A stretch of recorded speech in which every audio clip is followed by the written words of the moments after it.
Okay, maraming salamat Sis Casey. Ayan, wala daw akong audio. So hindi ko po nalagyan ng audio yung ating yung ating desktop. Okay, magandang gabi po sa ating lahat.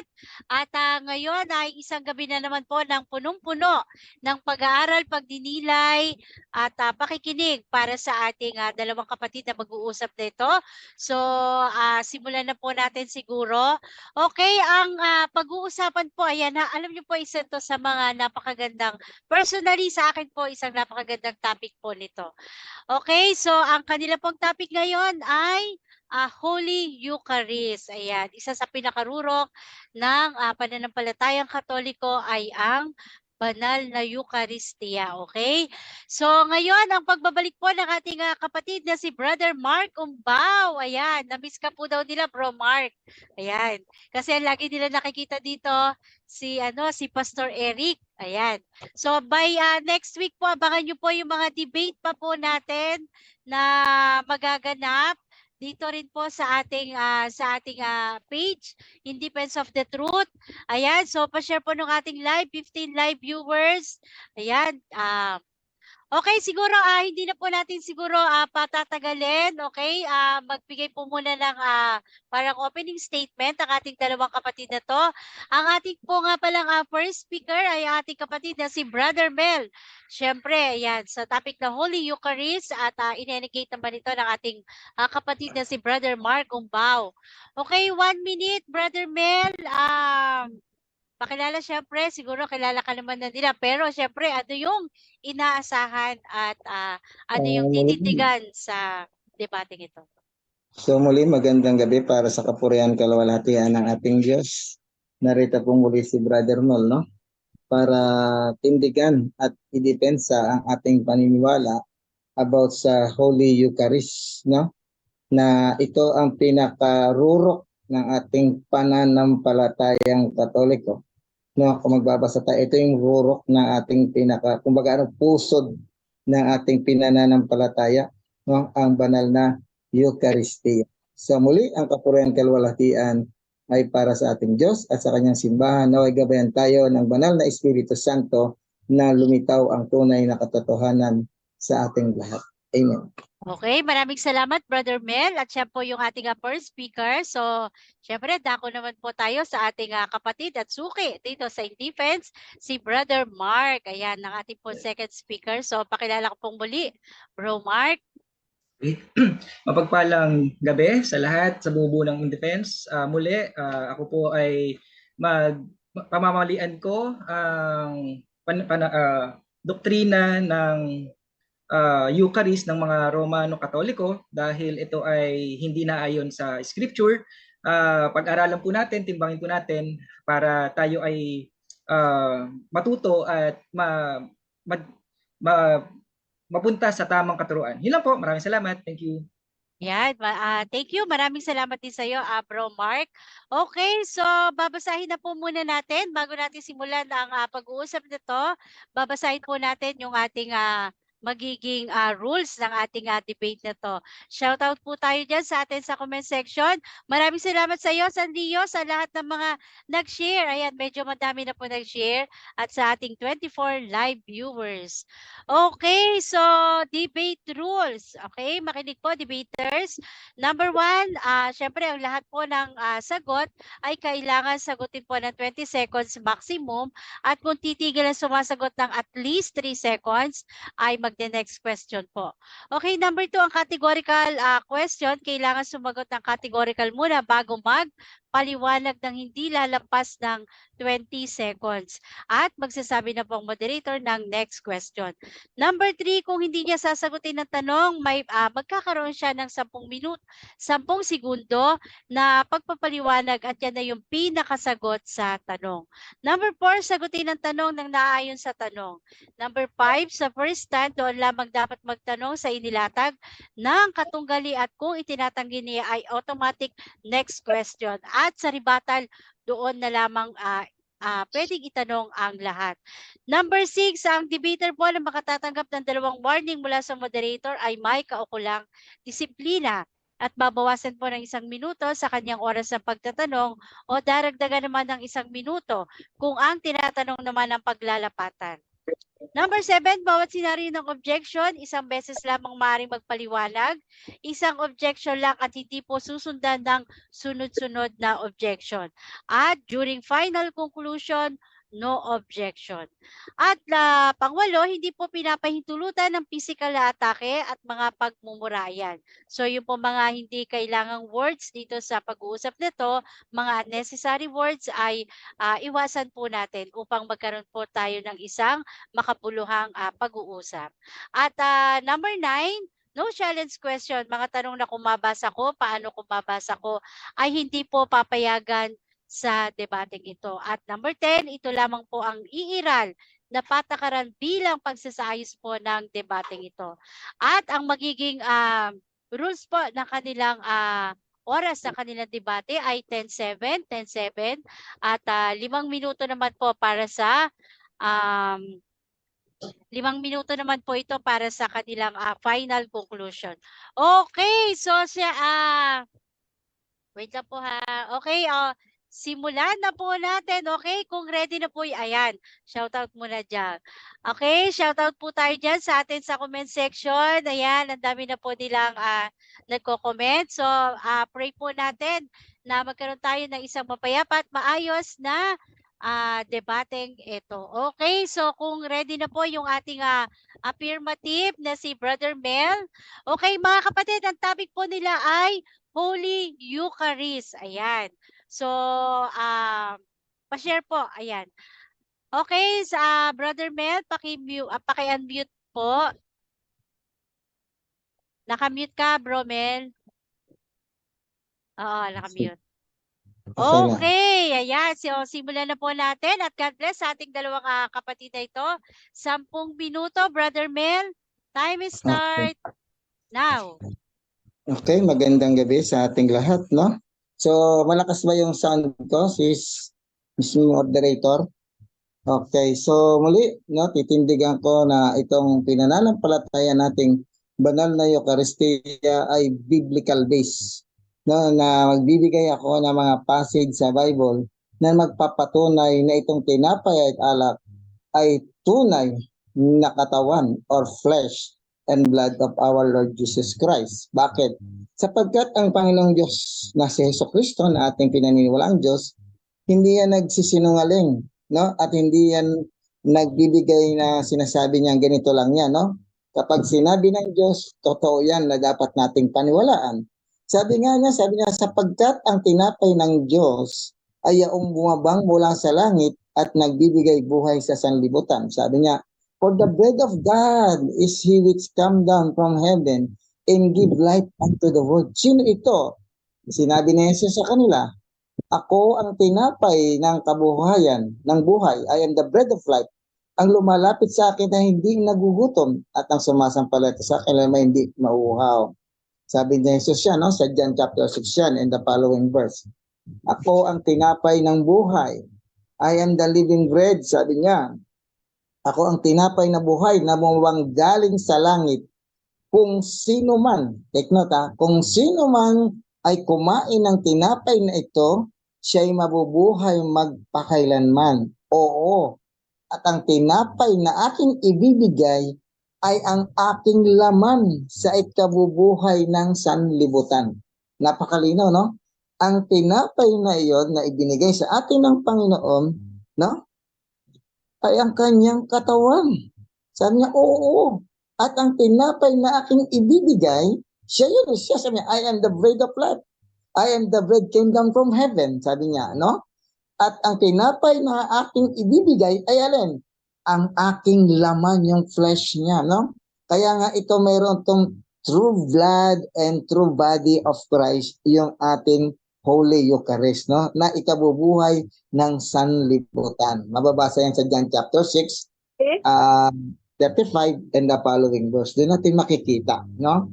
Kasi ang sabi ni Jesus, no? Sabi niya, ito yan, no? Ito yung pagtatatag niya ng banal na Eucharistia. Dinampot din siya ng tinapay at matapos magpasalamat sa Diyos, ay kanyang pinaghati-hati iyon at ibinigay sa kanila. Sabi niya, ito ang aking katawan na ihahandog para sa inyo. Gawin niyo ito bilang pag-alala sa akin. No? Dinampot na yan. Ayon niya sa Lucas 22:19. Kung titingnan natin. No? At saka din niya sa 22:19 and the following verse, nandoon din. No? Makikita. Ito pa ang sinasabi. Nang kasalo nila ay ng pagkain, dinampot siya ng tinapay at nagpasalamat sa Diyos. Ayan, no? Nagpasalamat sa Diyos. Dito nagmula yung salitang Eucharisteo sa wikang Greek na pasasalamat, no? Thanksgiving. Sa Hebrew, tinatawag itong Hodia o yung tinatawag ding Beraka, blessing, no? Yan yun. Sa Hebrew and Greek yung sinasabi ko. Okay. Sabi dito, pinagpira-pira sa iyon at ibinigay sa kanila noon nabuksan ang kanilang mga mata. Yan. Ito yung sa Amos, no? No? Naglalakad yung dalawang disipulo, apostol ng ating Panginoon, harap-harapan nila, mukhaan nilang nakakausap ang ating Panginoon. Hindi nila ito nakilala. Nung tumuloy ito sa bahay at nagtira-tira sa breaking of the bread, no, doon nabuksan ang kanilang isipan at nakilala nilang si Jesus ito. Sa paano paraan? By breaking of the bread. Nabuksan ang kanilang isipan, yung kanilang paningin. Pero that time, hindi nila nakilala. Naglalakad hanggang nakarating sila sa Emos. Nung ito yung nalaman na si Jesus, sa layo, ang layo ng Emos sa kanilang sa Jerusalem, bumalik sila at sinabi nilang nakita nila ang Panginoon at nakilala lamang nila ito sa pamamagitan ng pagpira-piraso ng tinapay. Doon nila na-realize na ang Panginoon pala yun na muling nabuhay by breaking of the bread. Kaya pinapagawa yun, do this in memory of me. Kaya during the early Christian church, ginagawa na nila ang pagbe-breaking of the bread na ito. No? Hindi ito lang yung kinasabing simbolo-simbolo lang na sinasabi ng mga ibang sekta. Totoo ito. Kaya nga sinabi ni Jesus, katotohanan sinasabi sa inyo, ang aking katawan ay tunay na pagkain. Katotohanan sinasabi sa inyo, ang aking dugo ay tunay na inumin. Entonces, hindi nagbibiro si Kristo dyan. Truly, truly, I say unto you, my flesh is true blood and true food and my blood is true drink. Malinaw, no? Ang aking katawan, no, ang aking laman ay tunay na pagkain at ang aking dugo ay tunay na inumin. Doon natin makikita. Na kaya nga sa Bible, sa Old Testament, yung mga prefigure doon, sabi nga ng Diyos, kainin ninyo ako at inumin at hihingi pa kayo. Sabi doon, no? Sabi ni Yahweh, kainin ninyo ako at inumin at hihingi pa kayo. Sa mga proverbio, nandoon na ang prefigure na talagang mayroong Holy Eucharist na mangyayari. Bakit? Dahil sa mga Hudyo, meron din silang tinatawag na Thanksgiving, no? Naghahandog din sila ng tinapay na walang levadura o pampaalsa sa loob ng templo at sa altar din nila ito inilalagay. Biblical yan, no? Sa mga kaibigan natin sa pananampalataya, aaralin natin yung root na pinagmulan nitong Eucharistia. No, sa mga Judaism meron din sila hinahandog nilang pare, no? Doon, no, yung tinapay. No, pinila na magpapaluto ng tinapay na walang levadura at ihahandog sa templo ng Diyos sa kaban ng tipan. Tandaan natin, yung mana, no? Yung mana, no? Sabi nga nga, di ba, siya yung tinapay na bumaba mula sa langit. Doon natin makikita yung mana sin. Yan ay tinatawag na yung prefigure na may paparating talaga, na papakainin niya, na ipapakain niya, no? Kaya kung titingnan natin at aaralin natin ang Biblia, tandaan natin, si Jesus ay ipinanganak sa Bethlehem. Ibig sabihin ng Bethlehem or Bethlehem ay city of God or house of God, no? Bait-Lehem o a city of bread, no?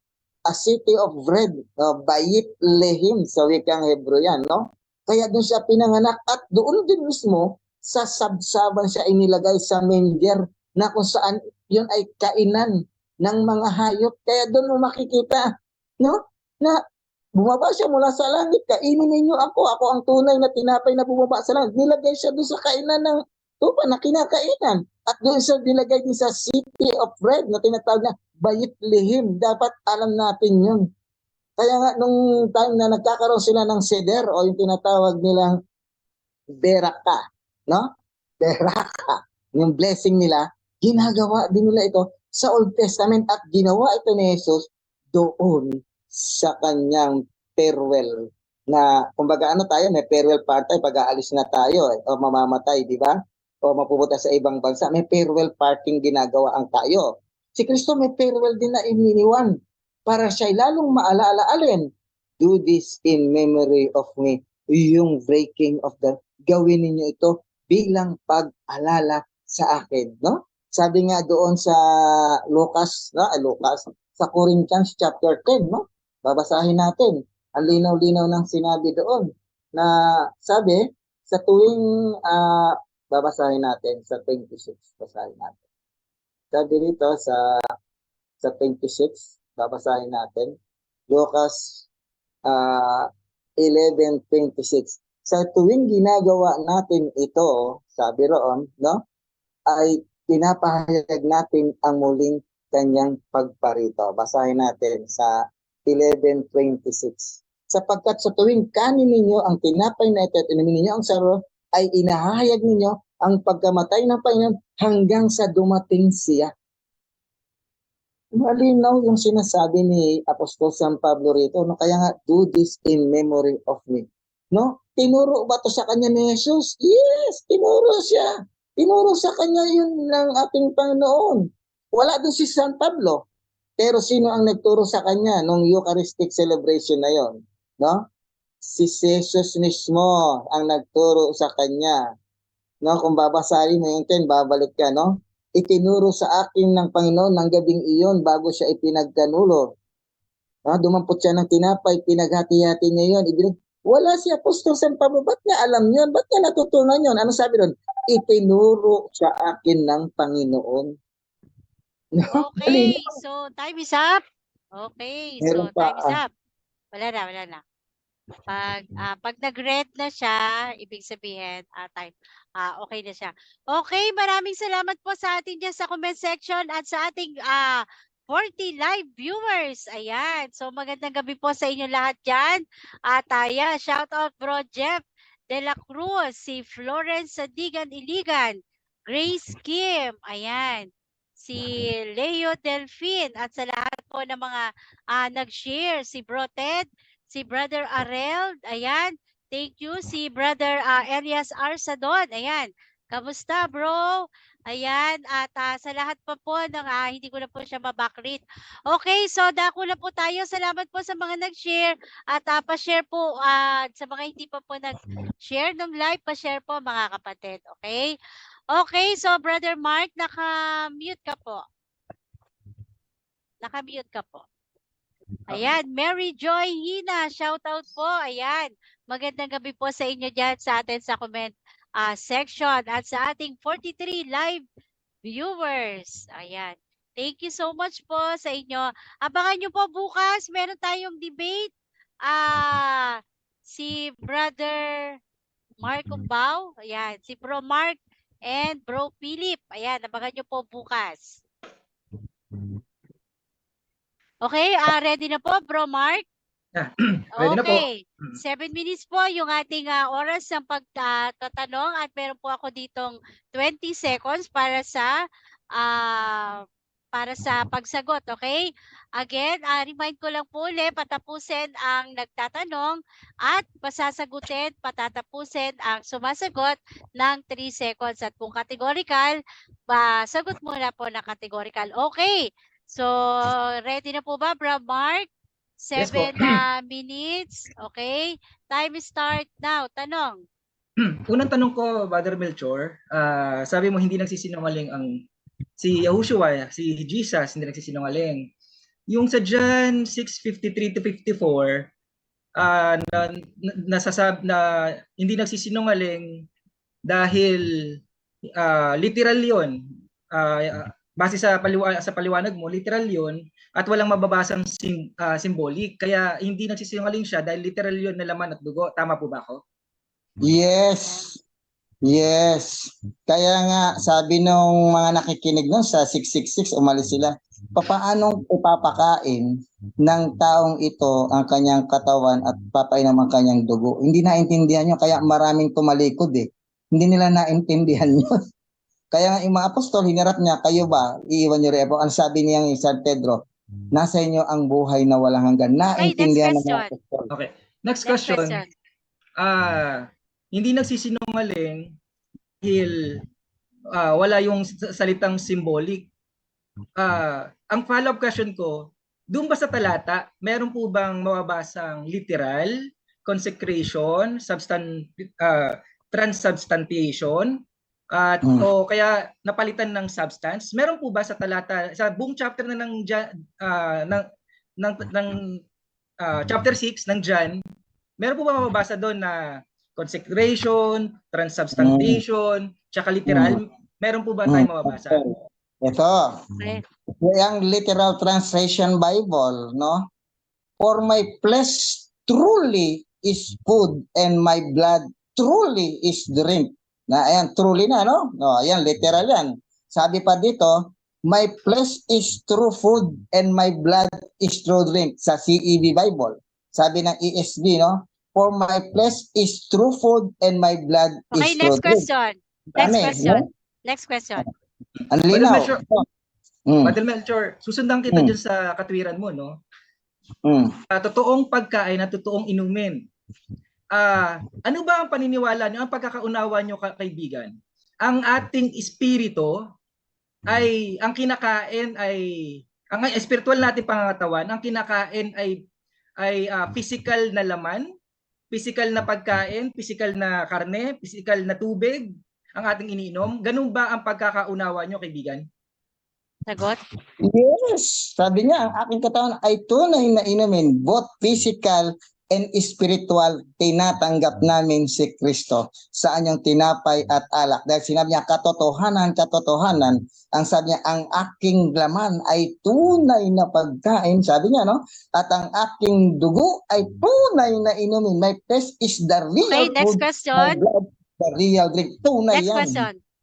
Sunod na tanong. Sunod na tanong, kaibigan, sundan ko uli yan. Pero naniniwala kang may tinatawag na spiritual meat, spiritual drink? Naniniwala po ba kayo na merong spiritual na karne at spiritual na inumin? Naniniwala po ba kayo? Oo, hindi. Meron. Kaya Sagot? sabi ko sa'yo, both physical and spiritual, meron yan. Meron both, hindi lang spiritual. Meron ding physical. Kahit ito meron ding physical na nakarne na nabibili sa tindahan na nakakain eh. Di ba? Meron both physical and spiritual. Meron. Okay, next question. Next question. Yung spiritual mong pangangatawan, Brother Melchor, ang kakainin niya ay physical na laman at physical na dugo o physical na pagkain at physical na inumin? Yung spiritual mong pangangatawan, pwede bang kumain? May talata po kayo mababasa na pwedeng kumain ng physical na karne, physical na tubig ang kanyang iniinom, yung ating spiritual na pangangatawan? Meron po ba kayong talatang magpapatibay sa inyong paniniwala? Meron. Sabi nga sa sinabi ni Jesus sa kanyang yung our Father, sabi niya, give us this day our super substantial bread. Sabi ng Duway Rings Bible yan, hinahanap pa mo kung letra por letra, ayan. Give us this day our super substantial bread. Malinaw, letra por letra. Next question. Hinahanap mo. Dito sa iwanan na kita dyan. Dito sa John 6:53 to 54, dito sa John 6:53 to 54, ito yung talata ng Eucharist eh. Sa talata na yan, Saan? John 6:53 to 54. I-post mo muna, bubuksan ko dito John 6. I-post mo muna para makita natin. 6:53 to 54. Ayan. Sige. Okay, Post mo, sige. Sis Malo, para... Sige. Okay, go. Sige, tanong, Bro Mark, bago ko pa yung oras. Okay. Ang tanong ko diyan, kaibigan, ang tanong ko diyan, yung yung nakakain na at nakainom na ng laman at dugo ni Yahushua, pag nakagawa ng mortal sin, nababaliwala ba yung walang hanggang buhay at ibabangon siya sa huling araw? Nawawala ba yung bisa nung ibabangon siya sa huling araw at walang hanggang buhay kapag nakagawa siya ng mortal sin base dyan sa John 6:53 to 54? Ganda ng tanong mo. Sa Okay, tao, time resume. dahil nakagawa ng mortal sin, yung tinatawag nating nadidesecrate, no? Nadidesecrate yung katawan. Sa tao, nawawala. Pero sa Diyos, hindi. Ayan ang sagot ko. Kaya nga meron kaming confession, yung susunod nating tatalakayin, no? Kaya nga dapat nasa namumuhay tayo sa tinatawag nating sanctifying grace, no? O sa tinatawag nating actual grace Next dapat question, namumuhay. next question, Wala next sa tao, question. pero sa Diyos, Kapatid, hindi. next question kapatid. Nung nakagawa siya ng mortal sin, ito pala, yung next question ko pala dyan. Dahil sa nawawala yung bisa nung sa tao na nakagawa ng mortal sin, nawawala, na, yung kahulugan ba dyan nung pagkain ng dugo at pag-inom ng dugo at pagkain ng laman ay buhay ng ating ng ating espiritu? Ibig sabihin ba dahil sa nakagawa siya ng mortal sin, namamatay yung ating espiritu or magugutom uli siya, mauuhaw uli siya, kailangan niya uling kumain at uminom dahil nawawala yung kaligtasan. Kailangan niya uli makainom, kailangan Yes. niya uli makain. Yes. Ito ang sabi ng banal na Biblia, ang sino mang kumakain ng tinapay at umiinom ng kopa ng Panginoon sa paraang di nararapat ay nagkakasala sa katawan at dugo ng Panginoon. Kaya dapat siyasatin ng tao ang kanyang sarili bago siya kumain ng tinapay at umiinom sa kopa ng Panginoon. Sapagkat ang sino mang kumakain at umiinom ng hindi kinikilala ang kahalagahan ng katawan ng Panginoon ay kumakain at Next umiinom ng question. katotohanan laban sa kanyang sarili. Letra Next for letra question. sa Biblia. Linawin ko muna kapatid, no? Tama po ba kaya kumakain ang ating spiritual ng spiritual na pagkain ay para mabuhay? Okay, so Tama po. time is up. Ay, Sagutin ko inabot po. muna. Yes, both sige. physical and spiritual mabubuhay tayo. Sabi nga ni Jesus, ang sino mang kumakain at umiinom ng aking digo ay may buhay Okay, na okay. walang hanggan. Muli ko siyang bubuhayin. Ayan, promise siya ni Okay. Kristo. Both Okay, physical so- and spiritual. Okay, so ayan, pahabol na sagot. Okay, so maraming salamat sa iyo, Brother Mark Cumbao, sa iyong pagtatanong. At syempre para sa ating affirmative, ayan. So shout out po tayo sa ating 54 live viewers. Ayan. So magandang gabi po sa inyo lahat at sa lahat po naman nag-share. Marami na pong share dito at marami na pong nanonood sa inyo mga kapatid. Okay, 10 minuto Bro Mark Umbao. Okay. 10 minutes para sa iyong first stand. Time start now. Okay, start na po ako, no? Okay. Pamamalian ko yung doktrina ng Eucharist ng mga Roman Catholic dahil naniniwala silang nagiging literal na laman, physical na dugo, yung ostia at yung alak. Hindi yun totoo dahil lumalabas ang mga gumaganap ng komunyon o ng Eucharist ang nagiging cannibalistic at pinagbabawal yan sa Old Testament. At yung pag-inom pa ng dugo ay isang paghatol at kaparusahan na ginagawa ng Diyos sa Revelation na mababasa sa mga taong nakagawa ng pagpatay at pag-persecute sa mga banal. Yung paiinumin sila ng alak, sabi sa Revelation, isang parusa yan, isang kahatulan yan. Hindi makatarungan na paiinumin tayo ng dugo na physical, literal, at painumin ng literal na laman at literal na dugo dahil kaparusahan nga yan eh. Pangalawa, pinagbabawal yan. Lalo pa nga sa Leviticus, pati dun sa sampang talata to, yan ay mahigpit na pinagbabawal. Yan sa Deuteronomy 12:23, Revelation 16:6, take note nyo na lang, mauubusan ng oras. Leviticus 17:10 to 14, 10 to 14, 17, 10 to 14, Leviticus, basahin nyo na lang, yan ay nagpapatunay na malabong mangyari na physical na laman yan at physical na dugo. Bakit ayaw natin gawing spiritual? Bakit ayaw natin gawing spiritual na kung saan nakakain natin ang laman at dugo ni Yoshua sa pamamagitan ng ano? Paglapit. Sabi sa ano to, John 6:53 to 54. Ano sabi? Ha? Anto? Sa pamamagitan ng paglapit, pagsampalataya, at sa 1 Corinthians 12:13, sa pamamagitan ng pagbautismo, naiinom natin ang tubig, dugo, at ang espiritu. Bakit ko nababanggit yung tatlong to? Dahil sa 1 John 5:8, ang tatlong ito ay nagkakaisa. Ibig sabihin, magkakaugnay. Importante maintindihan natin to, no? Kasi pinaliwanag ni Yahushua yung John 6:53 to 54 sa John 6 sa John 6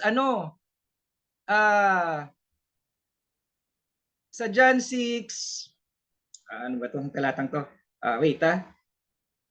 Pinaliwanag ni Yahushua yan sa John 6:63. Ano sabi? Ano to, isang chapter lang to, brad, kaibigan, mga nakikinig. Isang chapter lang to pinag-uusapan natin, makikita niyo yung konteksto. Pinaliwanag mismo ni Yahushua yung kanyang pinapahayag kaya hindi naiintindihan ng marami. Sabi, ang espiritu nga ang bumubuhay sa laman ay walang anumang papakinabang. Sa MBB, sa Mabuting Balita Biblia, ito hindi magagawa ng laman. Ito mo, hindi laman. Hindi ito magagawa ng laman. Baba mo pa ng konti, mas malinaw. Ang mga sinasalita ko sa inyo ay pawang, espiritu, at buhay. Pinaliwanag na nga ni Yahushua mismo ang nagsasalita sa John 53 to 54. Siya nagsasalita dyan, di ba? Kainin niyo inumin niyo ang aking dugo, kainin niyo ang aking laman, di ba? Pinaliwanag niya dyan sa 6:63 ng John, baba mo lang yung talata. Ang mga salitang sinasalita ko sa inyo ay pawang espiritu at pawang buhay. Malinaw na kung saan hindi yan literal. Bakit hindi magiging literal? Naibigay ko sa Deuteronomy, Leviticus, saka sa Revelation na babanggain ng paniniwala ng mga Romano Katoliko na literal yan. Bakit spiritual? Kasi ang kakain yan, ating espiritu ang binubuhay dyan, kaibigan, hindi physical. Kaya nga maganda nga yung halimbawa di sa chapter na yan, baba mo lang yung chapter, ano sabi dito sa John 6:58? Ito ang tinapay na bumabanggaling sa langit, hindi gaya ng mga magulang na nagsikain. Ano ba yung mga kinain nila? Physical. Nangamatay. Kasi physical nga yun Hindi pinag-uusapan dito, Brother Melchor, yung physical nating katawan. Lahat yan, iiwan natin dito sa lupa. Ang pinag-uusapan dito, eternal life.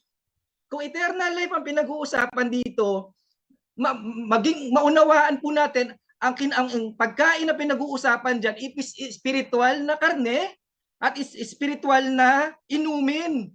Paano nga daw? Paano ba makakain yan? Lulunukin ng ating physical na katawan? Mali. Maling pangunawa yon. Nasabi sa John 6:53, paglapit at pagsampalataya. Ano sabi sa Mark 16:16? Ang sumampalataya at mabautismo. Kaya hindi pwede paghiwalayin Ang sumampalataya at mabautismohan ay maliligtas. Bakit paglapit? Basahin mo yan sa John 6:45.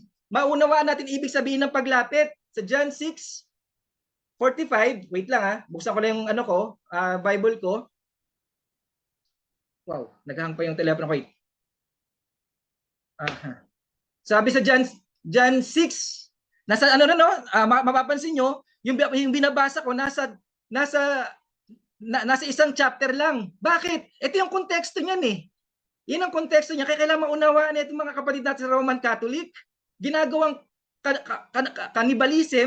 cannibalistic ang mga mananampalataya kay Yahushua. Mali, pinagbawal yan mahigpit na pinagbabawal yan. Kung ano yung pinagbabawal, ito naman ang pinagtutulakan ng mga Katoliko. Kung ano yung pinagbabawal, siya naman yung pinagtutulakan ng mga Katoliko. Sabi sa John 6:45. Ito sabi para maintindihan yung paglapit kay Yahushua. John 6:45. Wait sandali lang. John 6, ayan, 45. Ayan ang sabi, nasusulat sa mga propeta at tuturuan silang lahat ng Diyos ang bawat nakarinig sa Ama. Yan yun pala yung paglapit kay Yoshua. Ang bawat nakarinig sa Ama at natuto ay lumalapit sa akin. Yung pala yung paglapit, yung nakikinig, ang daming pahayag ni ng Ama kay Yoshua Ito ang aking pinakamamahal kong anak, siya ang inyong pakinggan. Diba? Sabi ng Ama, walang ibang Diyos maliban sa akin.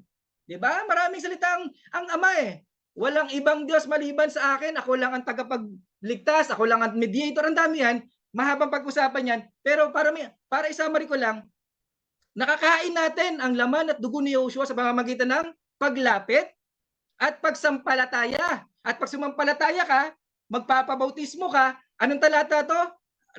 Binabasihan ko, John 6:53 to 54. Okay? John 6, ang binabasihan ko, John 6:35. Okay? Yung lumapit, sabi dito sa talata, ako ang tinapay ng kabuhayan. Ang lumalapit sa akin, hindi na magugutom.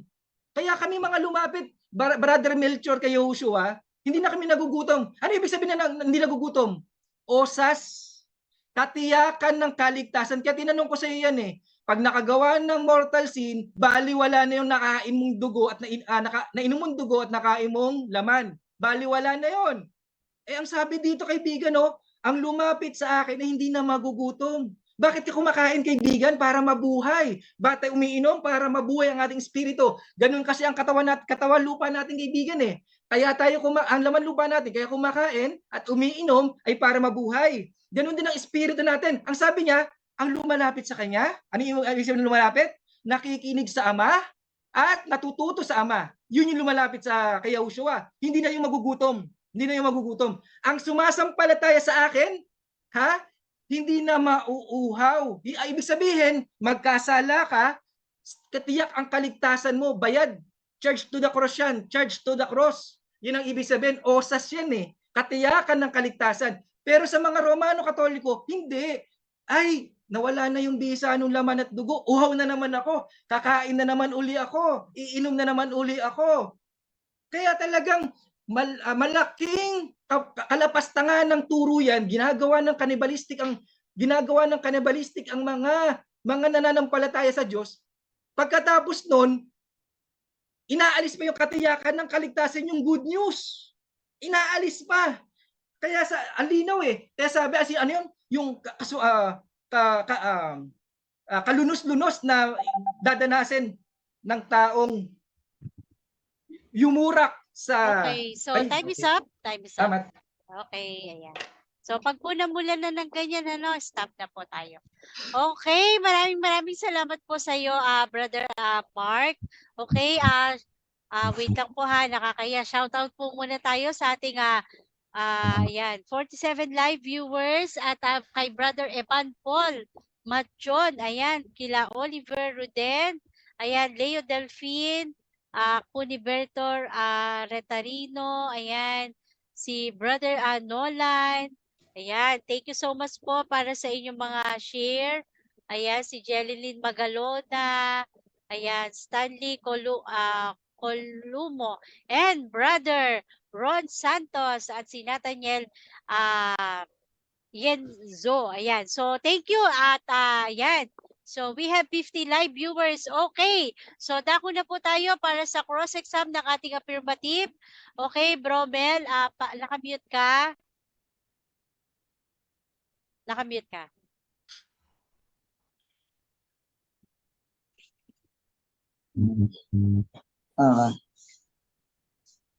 Yan. Okay. Medyo nag-static, may grounded, Bromel. Sa akin? Grounded. Yes, Wala. oo. Wala. Pero sa'yo yung nag-ano, Mm. sa'yo yung nagpi-feedback dito sa akin. Sa akin? Mag-headset ako. Sige, sige.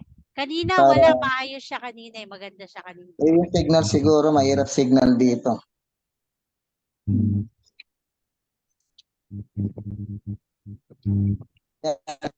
Linaw na. Yan, yan. Okay, okay. Okay na. Okay, ayan. So, yung akin 20 seconds.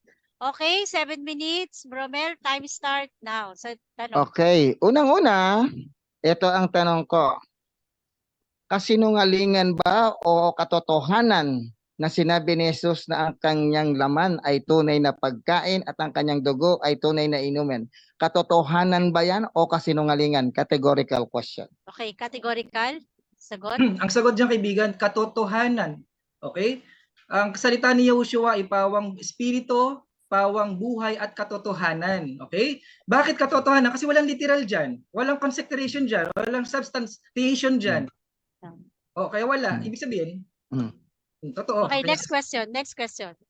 Totoo ba ayon sa Biblia na pinapakain niya ang kanyang laman at pinaiinom ang dugo? Totoo to? Oo o hindi ayon sa Biblia? Yes, totoong totoo. Totoong totoo. Okay? Kaya nga sa John 6:35, yung lumalapit hindi na nagugutom. Bakit? Nakain niya eh. Pag lumapit ka sa kanya, nakain mo ang kanyang laman. Pag sumampalataya ka sa kanya, hindi ka na mauuwaw. Bakit? Nainom mo ang kanyang dugo. Okay? Kaya pag binautismuhan tayo, pinainom tayo sa iisang Okay, next espiritu. question. Next question. Okay. Kaya bang gawin ni Jesus yung tinapay at alak ay gawing tunay na dugo at kanyang katawan na ipapakain sa atin? Kaya niya bang gawin yon? Oo o hindi? Yes, Categorical. kayang-kaya. Yes, kayang-kaya. Kaya nga pakakainin yung mga Romano Katoliko sa Revelation ng dugo eh. Bakit? Succession siya ng Roman Empire. Kaya ang parusa sa kanila, paiininumin sila ng literal na dugo, yan ay kahatulan. Isang kaparusahan na gagawin na ni Operator, Yahushua objection. sa Yung kay Revelation. Jesus, yung kay Jesus yung tinatanong ko, hindi doon sa Revelation. Okay. No? Ang tanong ko kasi ito, i-rephrase Paki-rephrase ko. ulit, Bromel. Kaya bang ipakain ni Jesus ang tinapay at alak at gagawin niya itong dugo at kanyang katawan na ipapakain sa atin? Kaya niya ba? Oo o hindi? Hindi ako nagtatanong sa Revelation. Dito tayo sa John. Kaya ba o hindi? Kayang-kaya. Pero hindi yung Eucharist natin ang gagawin niyang, yung tinapay gagawin niya literal na dugo at literal na laman. Kasi sa Revelation 16:6, kaparusahan niya na ginagawa eh. Kaya hindi niya gagawin sa mga nananampalataya at lumalapit sa kanya. Hindi niya gagawin yan. Ang gagawin niya, kakainin niya yung tinapay pag-alala. 'Di ba? Pangangaral. Okay, next question. Next question. Nung dinampot ni Jesus ang tinapay at yung saro ng alak, ano yung sabi niya? Tunay na katawan at tunay na dugo? Oo o hindi? Tunay na katawan at tunay na dugo. Bakit? Kasi ang kakainin ng ating physical, tunay na tinapay at tunay na alak, physical. Yung espiritu natin, pag kinain mo yon dahil sa pananampalataya, dahil sa paglapit at sa pagpapabautismo, yan ay nagiging espiritual na laman at dugo ni Yahushua.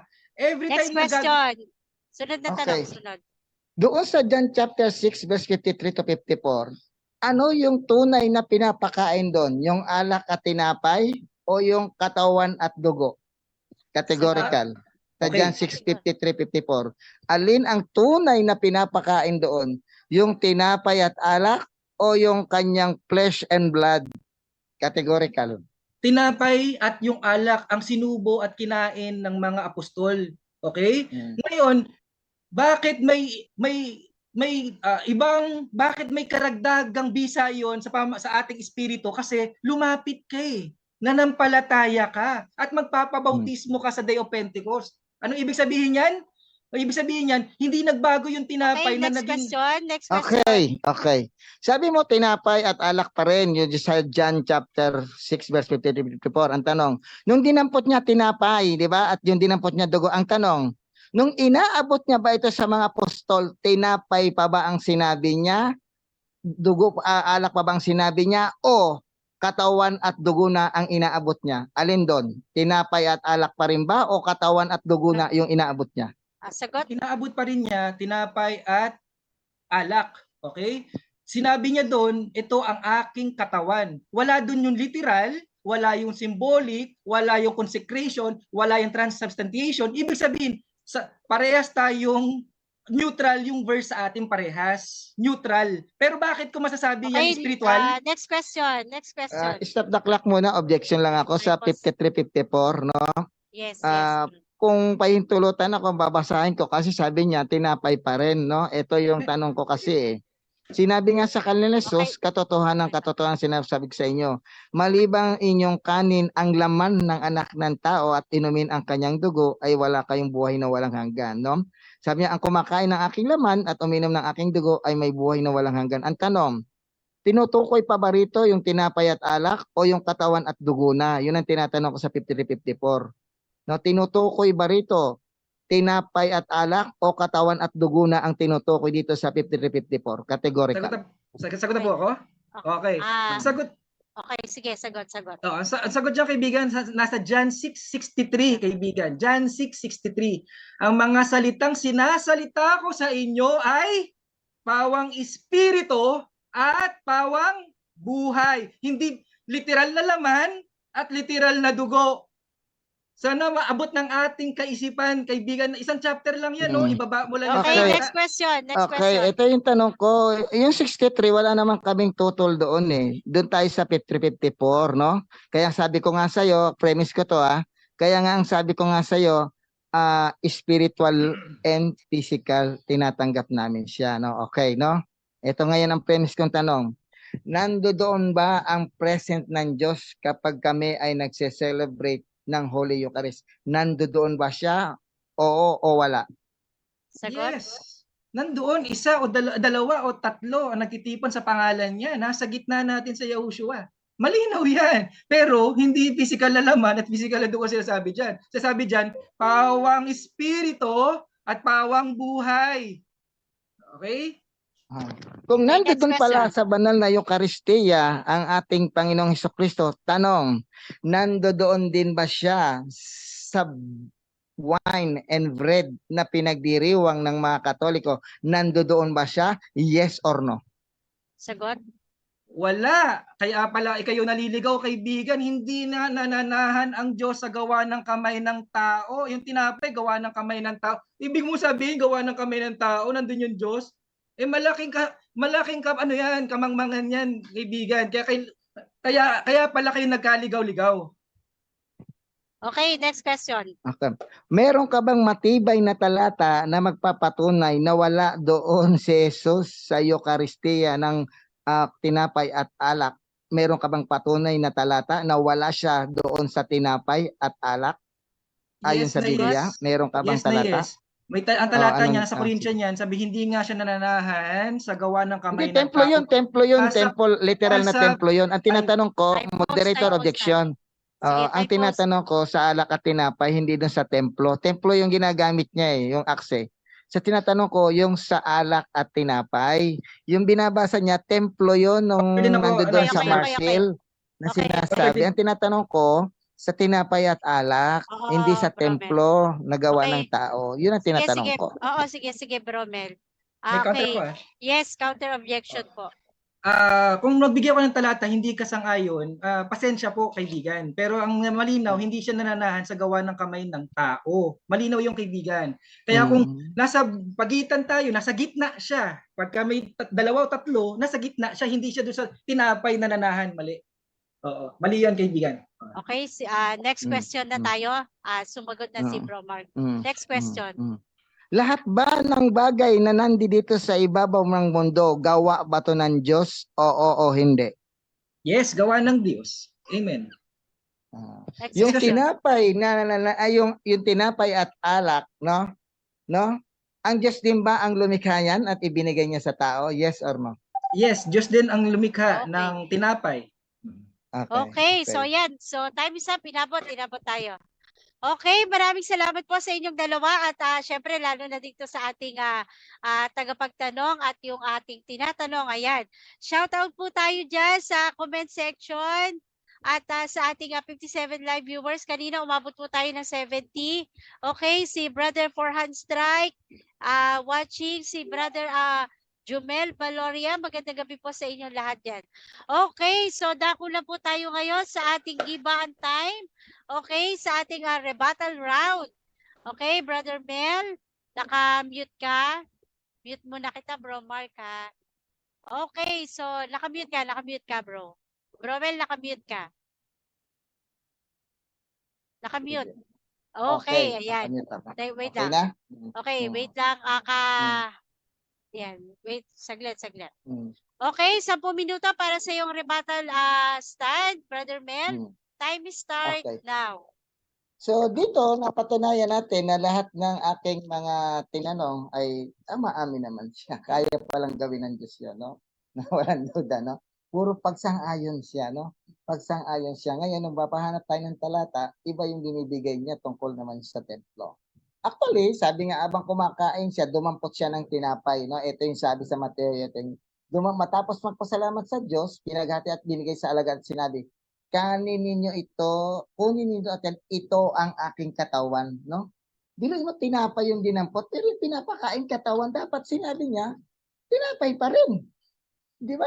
Kasi nung dinampot tinapay, no, pinapakain na, katawan na. Hindi niya sinabi, ito ang aking tinapay ng buhay. Wala siyang sinabi doon. Ang sinabi niya, kunin ninyo ko at ito ang aking katawan. Hindi niya sinabi, ito ang aking tinapay. Another sa susunod na verse. Dinampot siya ng kopa or nagpasa at ibinigay sa kanya. Sinabi niya, uminom kayong lahat nito. Ito ang aking saro ng aking dugo. Hindi sinabing ito ang saro ng alak ng ubas. Wala. Ito ang aking dugo. Na dinampot saro ng alak nung pinapainom, dugo na. Sabi mo, alak pa rin, no? Nung pinapakain, pinainom, dugo na. Dito natin makikita kung talagang yan ay symbolical, hindi magbabago ang sasabihin ni Jesus na tinapay pa rin ito, alak pa rin ito. Hindi, kaso nagbago. Doon mo makikita yung sinasabi mong transubstantiation. A substance turned to another real substance. Doon mo makikita, tinapay nung dinampot, nung pinapakain, katawan at dugo na. That is a transubstantiation, means a substance turned to another real substance. Yan ang transubstantiation. Dinampot, tinapay, pinapakain ay katawan. Dinampot, alak, ng pinapainom, dugo. Kaya bang gawin ng Diyos yan? Sabi mo, kaya. Kaya ba ng Diyos yan? Yes. Even si Satanas naniniwala sa transubstantiation. Baka hindi niya nababasa. Nung naglalakad siya sa ilang, no? Sa Mateo 4:4. Sabi niya, kung anak ka ng Diyos, gawin mong tinapay ang mga batong ito. Naniniwala siya. Kayang gawin ng Diyos yun. Yung bato nga, pinapagawang tinapay, kaya ng Diyos yan. Nagawing katawan yung kanyang, ipakain ang kanyang katawan. Nagawa ba ni Jesus yan? Doon sa John chapter 2, in the following verse. Ano sabi doon? No? Yung tubig naging alak. Yung nung sumalok, tubig. Nung tinakman nagsalok, alak na. That is a transubstantiation. It means a substance of water turned to another real substance of mind. That is transubstantiation. Yan ang sinasabi ni Jesus. Nung dinampot, tinapay, nung pinapakain, katawan. Transubstantiation na, andyan na yung di ba mahilig kayo sa diwa? Dapat naiintindihan nyo yan. Kaya nga maraming tumalikod sa John 6:66, hindi naintindihan. Paano ipapakain ng taong ito ang kanyang katawan? Tapay naman dugo. Napaka di ba? Tumalikod, madami. Pero nung humarap niya si Pedro, kayo, iiwan niyo rin back. Ang sabi ni Pedro, nasa inyo po ang buhay na walang hanggan. Naintindihan nila yun. Bakit? Ang sabi ni Jesus, ako ang tinapay na bumaba mula sa langit, no? I am the bread of life. I am the dead bread came down from heaven. Ang sino mang kumakain ng katawan at dugo na ito ay muli kong bubuhayin sa buhay na at hindi na mamamatay. Nandun na naintindihan ng mga apostol yun. Kaya nga araw-araw nagtitira-tira sila ng tinapay at nagkakasala. Mayroon pang mabigat na sinasabi yan ng ating Panginoon. No? Kay San Pablo, si San Pablo na Sabi dito ni San Pablo, kung saan niya natutunan yan, basahin natin, no? Sabi dito sa unang Korinto 11:23, no? Ito ang katurang tinanggap ko sa Panginoon at ibinibigay ko naman sa inyo. Nung gabing iyon, wala doon nung gabing iyon, ipinagkanulo ang Panginoong Sus, dumampot ng tinapay, nagpasalamat, pinagtira, sinabi ko, ito ang aking katawan na hinandog para sa inyo, gawin to bilang pag-alasakit. Matapos maghapunan, dinampot din niya ang kopan, sinabi, kopang ito ang bagong tipan ng Diyos. That is the new covenant of God sa kanyang mga apostol at sa kanyang mga susunod. That is the covenant. Kayo wala kayong covenant sa Diyos, but the Catholic Church have a covenant to our Lord Jesus Christ. Covenant yan. Kayo wala, kasi wala kayo niyan at hindi kayo naniniwala diyan. Covenant yan. Wala si San Pablo noon. Paano niyang nalaman? Itinuro at tinanggap ko sa Panginoon yan. Sinagturo? Si Jesus. That is the new covenant in the New Testament. Yang Eucharistia na yan, na sa inyo wala. Kasi hindi kayo naniniwala. Yan ang masakit na katotohanan. No? Covenant yan, no? Tuwing iinumin nyo ito, gawin ninyo bilang pag-alala sa akin. Sapagkat tuwing kakain kayo ng tinapay at itinom ng kopang ito, magpapahayag sa inyo kamatayan ng Panginoon hanggang sa kanyang muling pagparito. Kaya nga sabi siya, nagkakasala, nadidisikrit, no? Sabi niya, ang sino mang kumakain ng tinapay at umiinom ng kopa ng Panginoon sa paraang di nararapat, nagkakasala sa katawan at dugo ng Panginoon. Kaya nga dapat siya sa ating ng tao ang kanyang sarili bago siya kumain ng tinapay at uminom sa kopa. Bakit? Sapagkat, sa 29, ang sino mang kumakain at umiinom ng hindi kinikilala ang kahalagan ng katawan ng Panginoon ay kumakain at umiinom ng kahalatulan laban sa kanyang sarili. Tinapay yung kinakain, no? Tapos nagkakasala sa katawan at dugo ng Panginoon. Nandun kasi yung transubstantiation, nakikita mo. Hinahanap mo letra por letrang transubstantiation. Bumasa ako sa 6:11 ng, tama ba? 6 yung binasa ko? Sa Mateo 6 na yun sa our, give us our daily bread. Tingnan mo yun, epiosius yun. Tingnan mo sa duway rimsyon ang nakalagay doon. Super substantial bread. Nandun yung hinahanap natin transubstantiation. No, epiosius sa wikang Greek, dapat inaaral niyo, no? Tandaan mo, sabi niya, ano sa 30? Sa 30, iyan ang dahilan kung bakit mahihina at masasakitin ang marami sa inyo at may ilan ngang namatay na. Biruin mo, kakain ka lang. Kung yan ay ordinary tinapay, kakain ka lang, magkakasakit ka, iinom ka, mamamatay ka. Doon mo makikita, yan ay literal at tunay. At yan ay itinuro kay Jesus, kay San Pablo. Wala si San Pablo dun sa upper room, baka hindi mo alam. Pero ba't niya alam yan? Tinuro sa akin ng Panginoon nyo. Tinuro niya ito, no? Ang linaw-linaw. Tinuro. Yan ang covenant. Doon natin makita covenant yan sa mga Kristiyano. Dahil kayo ayaw niyong tanggapin yan, ayaw niyong paniwalaan yan, entonces wala kayong covenant sa Diyos. Ang linaw-limang ito.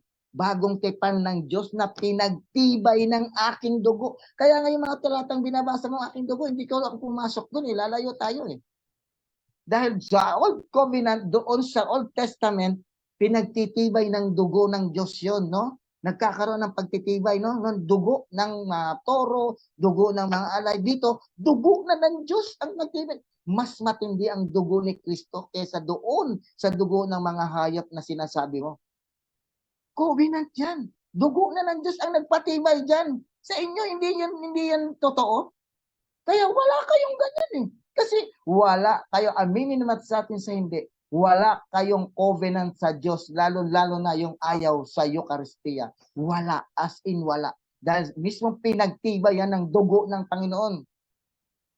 Ang linaw-linaw, si Kristo ang nagtibay niya. Ibinigay, gawin ninyo ito sa pag-alala sa akin. Dahil pinagtibay, this is my body. The new covenant, no? That is my new covenant between you and me. Do this in memory of me. Covenant ng Diyos yan. Kung sa Old Testament, ang Diyos may covenant doon na Sabat, may covenant na yung bahaghari, may covenant na 10 utos. Dito sa New Testament, may covenant ng Diyos, yes, yung Holy Eucharist na hindi nyo matanggap-tanggap. Entonces, hindi kayo kasali sa covenant ng Diyos. Yan ang masakit. dahil ayaw niyong tanggapin yan. Kayo yung tumalikod sa John 6:66 dahil hindi niyo yan naintindihan. Pero ang mga pastol, nagpatibay niyan at pinatotohanan niyan. Araw-araw kami nasa templo, nagpipira-pira ng tinapay at nagkakain sa aming mga tahanan. Araw-araw yan. Sa Old Testament, meron ding pagbibigay, pagkakain ng tinapay dyan. Baka hindi mo alam, araw-araw ginagawa din nila yan. Maninipis na tinapay, bakit maninipis?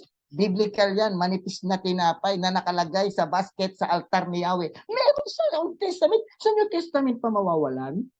Na bilog, meron din bilog yan. Basahin mo sa Old Testament. Bilog na manipis na tinapay na inihahandog sa harap ng Ark of the Covenant. Nasa Bible yan. Kayo ba? Kasi hindi nyo tinatanggap, wala kayong covenant sa Diyos. Eucharist is the new covenant of our Lord Jesus Christ sa kanyang tunay na simbahang itinayo. Dahil kayo ay hindi tunay, wala kayong ganyan at hindi nyo yan pinaniniwalaan. Yan ang masakit na katotohanan. Okay. Time is up. Ayan.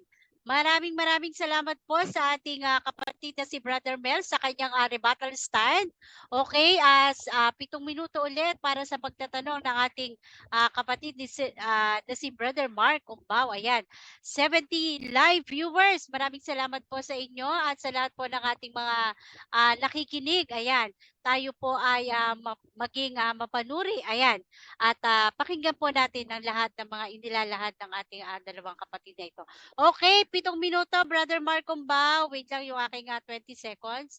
Okay, 7 minuto. Time start now. Okay. Tanong. Unang tanong ko, kaibigan, noong inabot ba ni Yahushua yung alak at yung tinapay, mababasa po ba doon na itong tinapay at alak na ito ay magiging literal na laman ko at literal na dugo ko?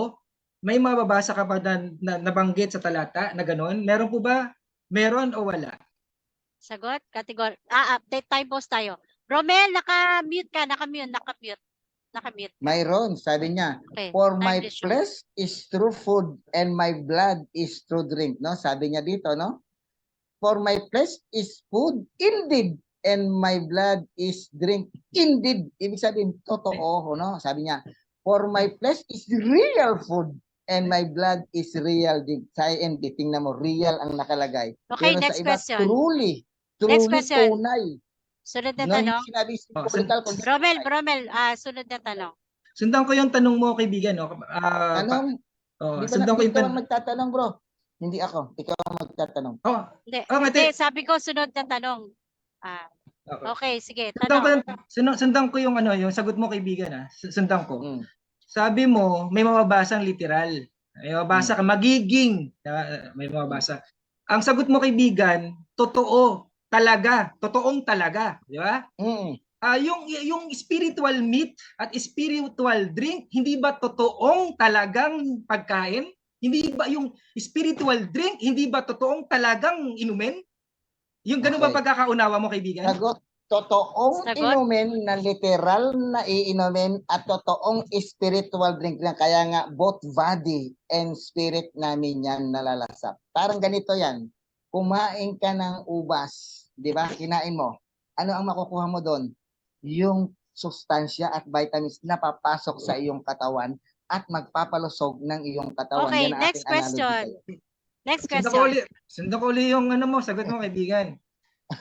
Nababanggit both spiritual and physical. Saan talata mo yan? Saan mo hinugot na talata yang Ito, binigay ko na sa iyo, Mateo 20:27. Dinampot ni Jesus tinapay at nung inaabot sa mga alagad, ang sabi niya, kunin ninyo at kanin, ito ang aking katawan. Dinampot ko pa, pinapainom alak na dugo. At dumampot siya ng kopa, nagpasa at binigay sa kanila, sinabi niya, uminom kayong lahat nito, ito ang aking dugo na ihahandog para sa inyo. Literal yan. Hindi nagtanong ang mga apostol dyan. Next question. Sa talatang binigay mo, kaibigan, may both doon na physical and literal at spiritual. Meron ka mababasa? Maging honest po tayo, kaibigan. Maging honest po tayo. Ayan na, binigay ko na sa 26:27. No? Kaya nga, ang mga apostol hindi na nagtanong dyan eh.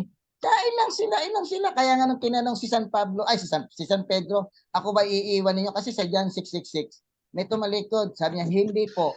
Kasi nasa inyo po ang buhay na walang hanggan. Sabi niya, ang kumakain ng aking katawan, uminom ng aking dugo, may buhay na walang hanggan. Okay, Naintindihan sunod nila na kaya tanong. hindi sila tumalikod. Sunod na tanong. Okay. Kapag ang tao po ba lumalapit kay Joshua, hindi na siya magugutom? Kapag lumalapit po ba tayo kay Joshua, hindi na po ba tayo magugutom spiritually? Hindi physical na pinag-uusapan ko kasi ang dami lumapit kay Joshua, gutom eh. Kapag lumapit tayo kay Joshua, hindi na po ba tayo magugutom spiritually? Oo, hindi. Magugutom tayo spiritually kung lalapit tayo sa Diyos na, ulitin ko magugutom tayong spiritually kung lalapit tayo sa Diyos nang hindi tayo karapat-dapat sa Kanya. Ayon doon sa binasa kong talata. Ang sino mang umiinom at ng kanyang katawan ay ng kanyang dugo at katawan na hindi nararapat, nagkakasala. Mag-uuhaw pa rin kasi may kasalanan. No? Okay, sunod na tanong. Sunod na tanong. Pag hindi ka worthy, mauuhaw ka pa rin. Sunod na Okay. tanong. Next question. Ito na. 12. Naniniwala po ba kayo na ang laman at dugo ni Yahushua ay pagkain spiritual? Naniniwala po ba kayo doon? Both physical and spiritual, naniniwala ako. No? Ngayon, Okay, bakit sinabi niya? Ako ang tinapay na bumaba sa langit. Ang sino mang kumakain nito ay may buhay na walang hanggan. Ang sino mang umiinom ng dugong ito may buhay na walang hanggan. Walang tanong ang mga apostol doon dahil naintindihan nila yon. Next question. okay, next question. Salamat sa pag-confirm mo na spiritual na pagkain yung laman at dugo. Ngayon, ang pagtatalunan na lang natin, yung physical. Physical. Tama? Okay. May talata po ba kayo na kasalanan sa mga nananampalataya na maniwala na yung laman at dugo, yung tinapay na inabot sa mga apostoles, yung alak na inabot, ay spiritual na pagkain at spiritual na inumin at hindi yan physical? May talata kayong maibibigay na kasalanan yan kapag hindi namin naniwala kayong physical yan? Literal Okay. yan? Okay, Yes. sagot. Sabi dito sa 29, no? Kaya 29. dapat siya sa atin ng tao, kaya nga kami may confession, ang kanyang sarili bago siya kumain ng tinapay at uminom sa kopa. Sapagkat ang sino mang kumakain at uminom hindi nakikilala ang kahalagaan ng katawan ng Panginoon ay kumakain at uminom ng katuran laban niya sa kanyang sarili. Yan ang dahilan kung bakit mahihina, Okay, next question. Kung Next siya question. sabi natin ating sarili, hindi tayo hatulan ng Panginoon. Sunod na tanong. Ang Sunod linaw na niyan, tanong. unang Korinto 11:27 Yes, and sunod Aware. na, sunod na tanong. Brother Melchor, aware po ba kayo na na kaming mga born again ay ginaganap namin ng Eucharist o ang tawag sa amin is komunyon? Aware po ba kayo na ginaganap namin, isinasagawa namin ang komunyon na kung saan inaalala namin ang sakripisyo at pinapangaral namin ang pagkamatay, pagkabuhay at pagkabuhay ni Yahushua? Aware po ba kayo? Aware o hindi? ako. Aware. Yes, sagot. aware ako na inaalala niyo yan. Pero mali ang ginagawa niyong pag-alala. Dahil sa inyo, symbolical lang. Pagkatapos niyong gamitin yan, ako, nakaranas ako yan, itinatapon ng pastor niyo sa basurahan niyo yung natitirang mga ostya. Sa amin, hindi. Kasi kung sagrado sa amin yan, sa inyo, hindi. Tinatapon niyo lang yan pag sobra. Nandiyan dyan ako, may patunay ako dahil Okay, umatin next ako question. dyan. Kasi Okay. balik, Sunod na tanong. invalid sa inyo. Sunod na Wala tanong. tayong pagtatalo sa spiritual, di ba? Malinaw. Yes. Kaming mga born spiritual ang pananaw namin dyan. Ngayon, dahil sa kanina, yung binigay mong talata ay hindi lang sinisiyasat yung pag nag-take ka, wala doon yung spiritual. Maliban doon, wala ka na ba ibang talata? Nakasalanang. Matibay na talata na to. Sabi niya, kaya kinakailangan siya sa atin. Di ba? Nasa praang nararapat tayo tatanggap ng katawan at dugo eh. Kasi covenant to eh. Wala kang maipapakita rin sa akin na matibay na ebidensya Okay, na may time is up. kasalanan ka na kakain ka ng Time is up, kasalanan. time is Wala up. kang maipapakita, ako mayroon. Time is up, time is up. Okay, ayan. So maraming salamat po sa ating 79 live viewers. Okay, so dako naman po tayo sa ating rebuttal stand ng ating kapatid na si Brother Mark Umpaw. Ayan. Maraming salamat po sa ating dyan sa comment section at sa lahat po na nag-share. Abangan nyo pa po sa bukas yung ating pong debate na magaganap. At sa Sabado uli, ang paghaharap po muli ni Brother Mark Umpaw at ni Brother Mel. Okay, 10 minutes. Time start now. Okay. Sundan ko, pamalian ko yung mapahayag ni Brother Melchor. Sabi niya kanina, literal daw, yung inabot, nung inaabot daw, yung tinapay at yung alak, Naging literal daw. Walang mabasa doon ha. Consecration, transubstantiation, wala. Walang sinabi doon. Sabi, nung inaabot niya, ito ang aking laman at aking dugo, inumin nyo at kainin nyo. Wala doon literal, walang symbolic. Kaya neutral yung verse. Neutral. Okay? Huwag niyang gagamitin yung talata pang-atake sa spiritual kasi nga tinatanggap nga niyang spiritual eh. 'Di ba? Tinatanggap niyang spiritual. Umamin na tong ating kapatid, natanggap niyang spiritual na pagkain yung laman at dugo ni Yahushua. Ngayon, yun yung talata niya para sabihin literal. Wala nga doon sa talata, neutral yung talata eh. Neutral, walang symbolic, walang literal. At sabi, totoong talagang laman. Yun ang sabi doon. Tinanong ko sa kanya, yung spiritual meat at spiritual drink, hindi ba totoong talagang pagkain? Totoo naman pala eh.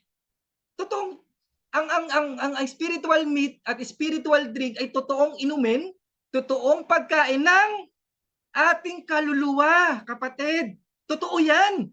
Huwag mong isipin hindi totoo. Ang spiritual na pagkain, totoo at tunay 'yan at talagang totoo 'yan. Huwag mong isipin hindi totoo 'yan. Totoo 'yan. Ngayon kung totoo 'yan, nasaan na yung talata mo na na literal 'yan? Ay, mamumuti na ang buhok mo, kaibigan. Kamamatayan mo na lang 'yan. Hindi ka pa makakahanap ng talata na 'yan ay literal. Oo. Sabi niya, ito ang aking katawan. Yung inaabot niya, ano yung literal doon? Yung katawan niya habang pinapahayag niya ang John 6:53 to 54. Yun yung literal na katawan. Ano yung symbolic? Ano yung spiritual? Yung inaabot niya. Pag kinain nyo to, magkakabisa. Yung alin yung magkakabisa? Yung osas. Magkakabisa yung ano? Magkakabisa yung hindi na kayo mauuhaw, magugutom. Sa kanila, paano sa mga Roman Catholic? Pag nagkasala ka, wala na yun. Mauuhaw ka uli. Ang linaw ng sagot niya kanina, tinanong ko, pag ikaw ba lumapit kay Yahushua, mauuhaw ka ba uli? Magugutom ka uli? Yes. Yes, magugutom daw. Grabe. Di nilabag mo na yung John 6:35. Ano sabi? Ako ang tinapay ng kabuhayan. Ang lumalapit sa akin ay hindi magugutom. Ano yung ibig sabihin ng lumalapit? Sa John 6:45, nakikinig sa Ama at natututo sa Ama ang lumalapit kay Yahushua. Okay? Ano yung sumasampalataya? Ha? Di ba? Yan ay hindi ka daw mauuhaw. Para kay Brother Melchor, mauuhaw pa rin. Ang kulit, no? Kinukontra yung nakasulat sa scripture. Ano to ha? Naka-read to ha? Ibig sabihin salita to ni Yahushua. Kaunti na lang yung salita ni Yahushua, kinukontra pa ng ating kapatid na ito. Kakaunti na lang yung portion ng salita ni Yahushua sa scripture, kinukontra pa ni Brother Melchor. Nakakalungkot naman ang sabi ni Yahushua, ang lumalapit sa akin hindi na magugutom. Osas to eh.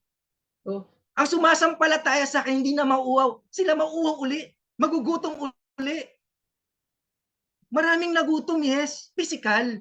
Ang pinag-uusapan dito, spiritual, kaibigan, kaya osas yan.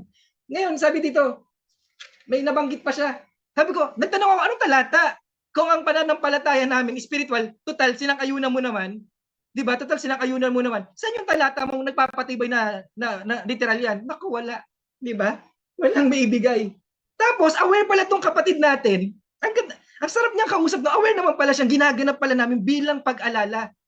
Brother Danjo, Danjo tuloy. Mahal na in love na talaga ako kay Brother Danjo eh. Sobrang in love na talaga ako doon. Alam mo, Brother Melchor, ano tawag ito? Aware pala ikaw na isinasagawa namin bilang pag-alala. Kaya hindi yan literal na alak, ay literal na dugo at laman. Alam mo kung bakit? Inuulit-ulit mong inumin yun. Inuulit-ulit mong inumin yung alak at inuulit-ulit mong inumin yung kinakain yung laman. Ibig sabihin, patuloy ka nagugutom, patuloy ka nauuhaw. Hindi. Minsan lang yan, continuous ng epekto niyan. Lifetime na yan. Eternal redemption na yan. Eternal life na yan. Wala nang hangganan yan. Magpakailanman yan. Ano ba talata yun? Andito rin yan sa chapter 16 yan. Magpakailanman. Bubuhayin kita. Diba? May buhay kang walang hanggan at bubuhayin kita sa huling araw. Ay, sa 53. Samantala tayo. Di ba? Ang linaw nung talata eh. Di ba? Saan nga ba yun? Ayun, ito. Ay, sa taas pala yan, sorry. Ayun. Ang linaw eh, di ba? Ano sabi? May buhay ka na. Eternal life na yan. Eternal redemption na yan. Wala, osas na yan eh. Osas na yan. Oo. Naalala ko nga, umamin ka na rin, okay na rin pala sa iyo osas, di ba? Naalala ko sa huling debate natin, pumayag ka na rin pala sa osas. O kaya, tama talaga itong nagpa-parallel. Kasi, Master, Brother Melchor, alalahanin natin, ang katuruan ni Yahushua, magkakaugnay yan. Yung tubig, tubig, dugo at espiritu sa 1 John 5:8, magkakaisa yan, magkakaugnay. Bakit? Kasi kaibigan, ito yung mga dapat nating inumin sa ating kaligtasan. Magkakaugnay yan. Kaya yan, ang Eucharist namin, may kaugnayan sa baptism. Iniinom namin yung espiritu. Ano sabi sa John 6:63? Ang mga salitang sinasalita ko sa inyo ay pawang espiritu. Ano yung iniinom namin ba nababautismuhan? Espiritu. Ano yung kinakain namin sa 1 Corinthians 10:3? Physical, spiritual meat. Anong ibig sabihin, kaibigan? Kasi ito magkakaugnay ito, kaibigan. Kasi yung doktrina nyo, ang doktrina kasi ng Katoliko, magkakabahagi, hiwala-hiwalay. Pansinin mo ang doktrina na tinatayuan ko, kaibigan. Pansinin mo, magkakaugnay. Eucharist, may kaugnayan sa baptism. Ang baptism, may kaugnayan sa pagiging totoong iglesia. Ang totoong iglesia, may kaugnayan sa isang Diyos. Ang isang Diyos, may kaugnayan sa osas na naniwalaan ko. Lahat yan ay isang katuruan na kung saan isang katotohanan, isang katuruan na magkakaugnay. Yung mga turo ng Katoliko, magkakahiwalay. Iba yung sa kumpisal, iba dapat gamitin yung sakramento ganito, maganap yung sakramento na ganito, may ganito, may ganire, may ganyan. Kasi hindi isa author. Ang ibig sabihin kasi hindi isa author niyan. Kaya may bahagi pa yan. Yan ang ganun ang malinaw na patunay na katangian ng hindi sa Diyos. May bahagi na kung saan walang ugnay, hindi magkakaugnay. Hindi magkakaugnay. Hindi katulad ng tinatayuan kong doktrina, kung mapapansin mo, lahat yan magkakaugnay. Kaya nga, kung mapapansin mo, once na nabanggit ko yung osas, nababanggit si Eucharist. Pag nababanggit ko sa True Church, nababanggit ang Eucharist. Pag nababanggit ko ang osas, nababanggit ko ang isang Diyos. Kasi magkakasama, prerequisite yan. Yan yung magkakasama sa ikaliligtas ng tao. Kaya nga, siya-challenge ko nga yung mga taga-punto por punto eh. Basta tungkol sa kaligtasan, dun nyo ako tanungin, hindi ko kayo aatrasan. Ginagarantiya ko, basta tungkol sa kaligtasan, alam ko yan. Marami akong hindi alam, kasi labas na sa ikaliligtas ng tao at ikapapahamak ng tao. Kapag yan ikaliligtas ng tao, hindi pwedeng inosente ang isang mananampalataya dyan kasi i-reveal ng Holy Spirit sa iyo yan. Kailangan maalam tayo, alam natin ang tungkol sa kaligtasan natin kasi kaya ka mapapahamak dahil inosente ka sa kanyang katuruan patungkol sa kaligtasan. Kaya nga hinahamon ko ang lahat ng Romano Katoliko eh. Basta tungkol sa kaligtasan, sige, pag-usapan natin, walang problema. Hindi ko yung atrasan. Dahil ginagarantiya ko, pagdating sa kaligtasan, inaral ko na yan. Kaya nga, ginagarantiya ko ang kaligtasan ko eh. Kaya nga, tinitiyak ko ang kaligtasan ko dahil tiniyak ng Diyos yan sa Holy Scripture. Tiniyak yan. Kaya ang mahirap sa mga Katoliko, binibigay na nga yung talata, Eucharist na Eucharist, sabi, heart ng doktrina ng Katoliko. Yung pala, hindi pala tiyak yung kaligtasan. Yun na lang po. Salamat. Pala ko. Okay, time is up na. Okay, maraming salamat sa iyo, Brother Mark Umbao. Ayan. So, dako na po tayo sa ating 7 minuto na pagtatanong ng ating kapatid na si Brother Mel. Ayan, okay. Wait na po sobrang init po talaga. Okay, so 10 minutes. Naka-ready na po yung aking attends. 20 seconds. Okay, 10 minuto. 7 minuto. Time start now. Tanong, Romel. Ayon sabi nyo, premise muna ako, no? Ginagawa nyo rin yan. Although, hindi ko naman yung tinutulan kasi nakikita ko yan. Tanong, ayon sa Biblia, sino ang gumagawa ng ganyan ng paghandog ng tinapay at alak? Mga pare o mga pastor, ayon sa Biblia? Sagot? Sa panahon nila Categorical. Okay. Ayon sa Time Biblia, pause. ang gumagawa ng paghahandog na gaya ng offering ng wine and bread, mga pastor ba o mga pare ayon mismo sa Biblia? Okay, categorical. Sige, sagutin ko muna categorical. Mga pare. Okay? Take note for your information, Brother Melchor, lahat po tayo gagawing mga pare. Kaya may karapatan ang lahat na nabautismuhan. Lahat tayo magiging pare. Kasi sa amin Okay. din, kaya nga kami nabautismuhan, nakuha namin, nakabahagi kami sa pagiging pare, hari, propeta ni Kristo. Wala namang problema. Ang tinatanong ko yung issue natin. No? Okay. Sino ba ang may karapatan at may authority? Ito yung tanong ko na maghandog o offering o mag-thanksgiving ng gumawa ng ganyan. Mga pare ba o mga pastor ayon mismo sa Biblia? Yun ang Counter Okay, muna sagot. ako. Hindi, counter muna ako, Sister. Okay. Yes. Sige, counter objection. Ang counter ko, sumagot ako ang pare, mga pare. Ngayon yung paliwanag ko, wag niya akong tuturuan kung ano isasagot ko. Yes. Tanggapin niya o hindi, pasensyahan po. Yes. Okay, sige, ganito. Okay, Brother Mel, kanina sumagot naman siya. So, kung ano man yung kanyang paliwanag ng 20 seconds ay at hindi man tayo agree, sabi sa ating rules ay dalhin natin ito sa conclusion na lang. Okay, so magde next question na ba tayo, Bromel? Okay. Yes, next question. Teka muna. Hindi pala natapos yung sagot ni Bro Sagutin ko na Marco po. Pao. Okay, pakisagot mo lang. Okay na yan. Hindi, Okay teka na muna. Sasagot daw siya. Sasagot, Bromel. Kasi may 20 seconds pa siya. Hindi siya natapos. Okay, time resume. Sagot. Okay. Malinaw sa 1 Peter yata daw magkamali. Gagawin tayong mga pare. Kaya lahat ng binigyan ng banal na espiritu, nakatanggap ng banal na espiritu, kasi kung anong espiritu ang natanggap nila mga apostol, yun din ang ibibigay sa atin Magiging saksi tayo mula sa Judea, Samaria at sa dulo ng daigdig. Next question. Okay. Anong taon nag-umpisang magkaroon ng Eucharist ang mga born-again Christian? Anong taon at kailan ito nag-umpisa na magkaroon din kayo ng ganyang Eucharist na ginagawa niya? Okay, anong taon daw? Anong taon? 2,000 years ago, sa araw-araw pa lang ng Pentecostes. Ginagawa na ng mga born again. Mga born again yun nasa Day of Pentecostes Sa araw ng Pentecostes, Okay. mga born again yun. Nagpatuloy yun sa amin, sa panahon namin. Okay, next question. Doon sa time na ginagawa sa Pentecostes, no?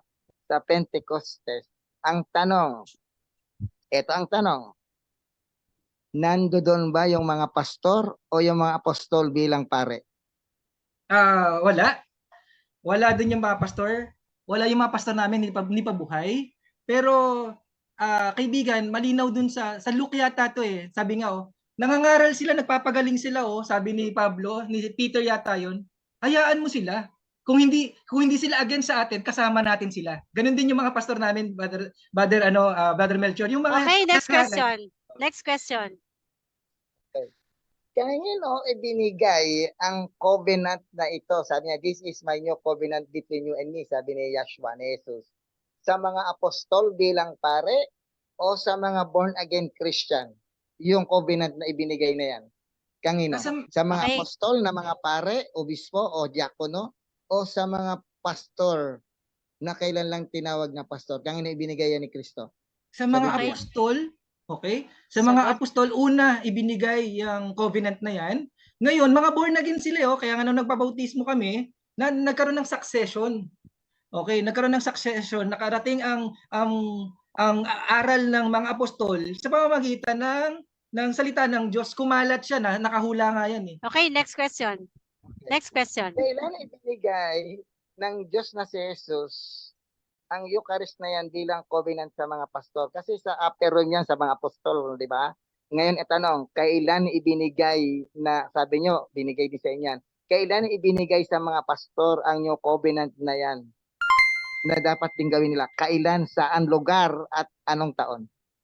Saang lugar? Sagot? Sa mga Sa Acts 1:8 yata yan ako magkamali. Sa Acts 1:8, yung mga nakatanggap yung nabautismo sa pangalan ni Yahushua at nakatanggap ng banal na espiritu, magiging saksi sila mula sa Judea, Samaria hanggang sa dulo ng daigdig. Yung espiritong natanggap ng mga apostol, yun din ang isang espiritong natatanggap namin ngayon nung nabautismo ka sa pangalan ni Yahushua na hindi ginawa ng mga Katoliko. Okay, next question tayo. Next question. Yung covenant ang tinatanong ko eh, hindi naman yung espiritu eh, ang linaw eh. Saan, ang linaw saan ibinigay yung covenant na new covenant na yan? Kasi yan, premise muna ako yung covenant na yan, na bagong covenant, bagong tipan, no, sa mga bagong covenant sa mga apostol. Ang tanong ko, saan naman ibinigay sa mga pastor ang new covenant na yan at saan yan ginawa? Unang ginawa, kailan at saan yan ibinigay ni Jesus sa mga pastor at saan nila ito unang ginawa? Yun ang tanong ko. Hindi Matthew 28. sa mga pastor, kaibigan, sa mga Makinig ka pastor. muna. Saan Naghingi ka ko- ng talata, Ma'am Sister Time Nad. pause tayo. Time pause tayo. Yes. Oh, Okay, pasagutin natin si Bromel. Okay, sige. Kung ano man yung isasagot niya ay ayun. Okay. Doon na lang natin. Okay, Matthew- sagot tayo. Time resume. Sagot. Matthew 28:20. Ano sabi dito? Na ituro ninyo sa kanila na kanilang ganapin ang lahat ng mga bagay na inutos ko sa inyo.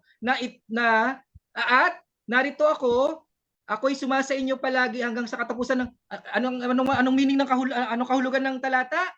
Yung covenant na binigay sa mga apostol, covenant din na ipapasa niya sa mga nabautismohan. Okay, next question tayo. Next question. Objection muna yung tanong niya sagot.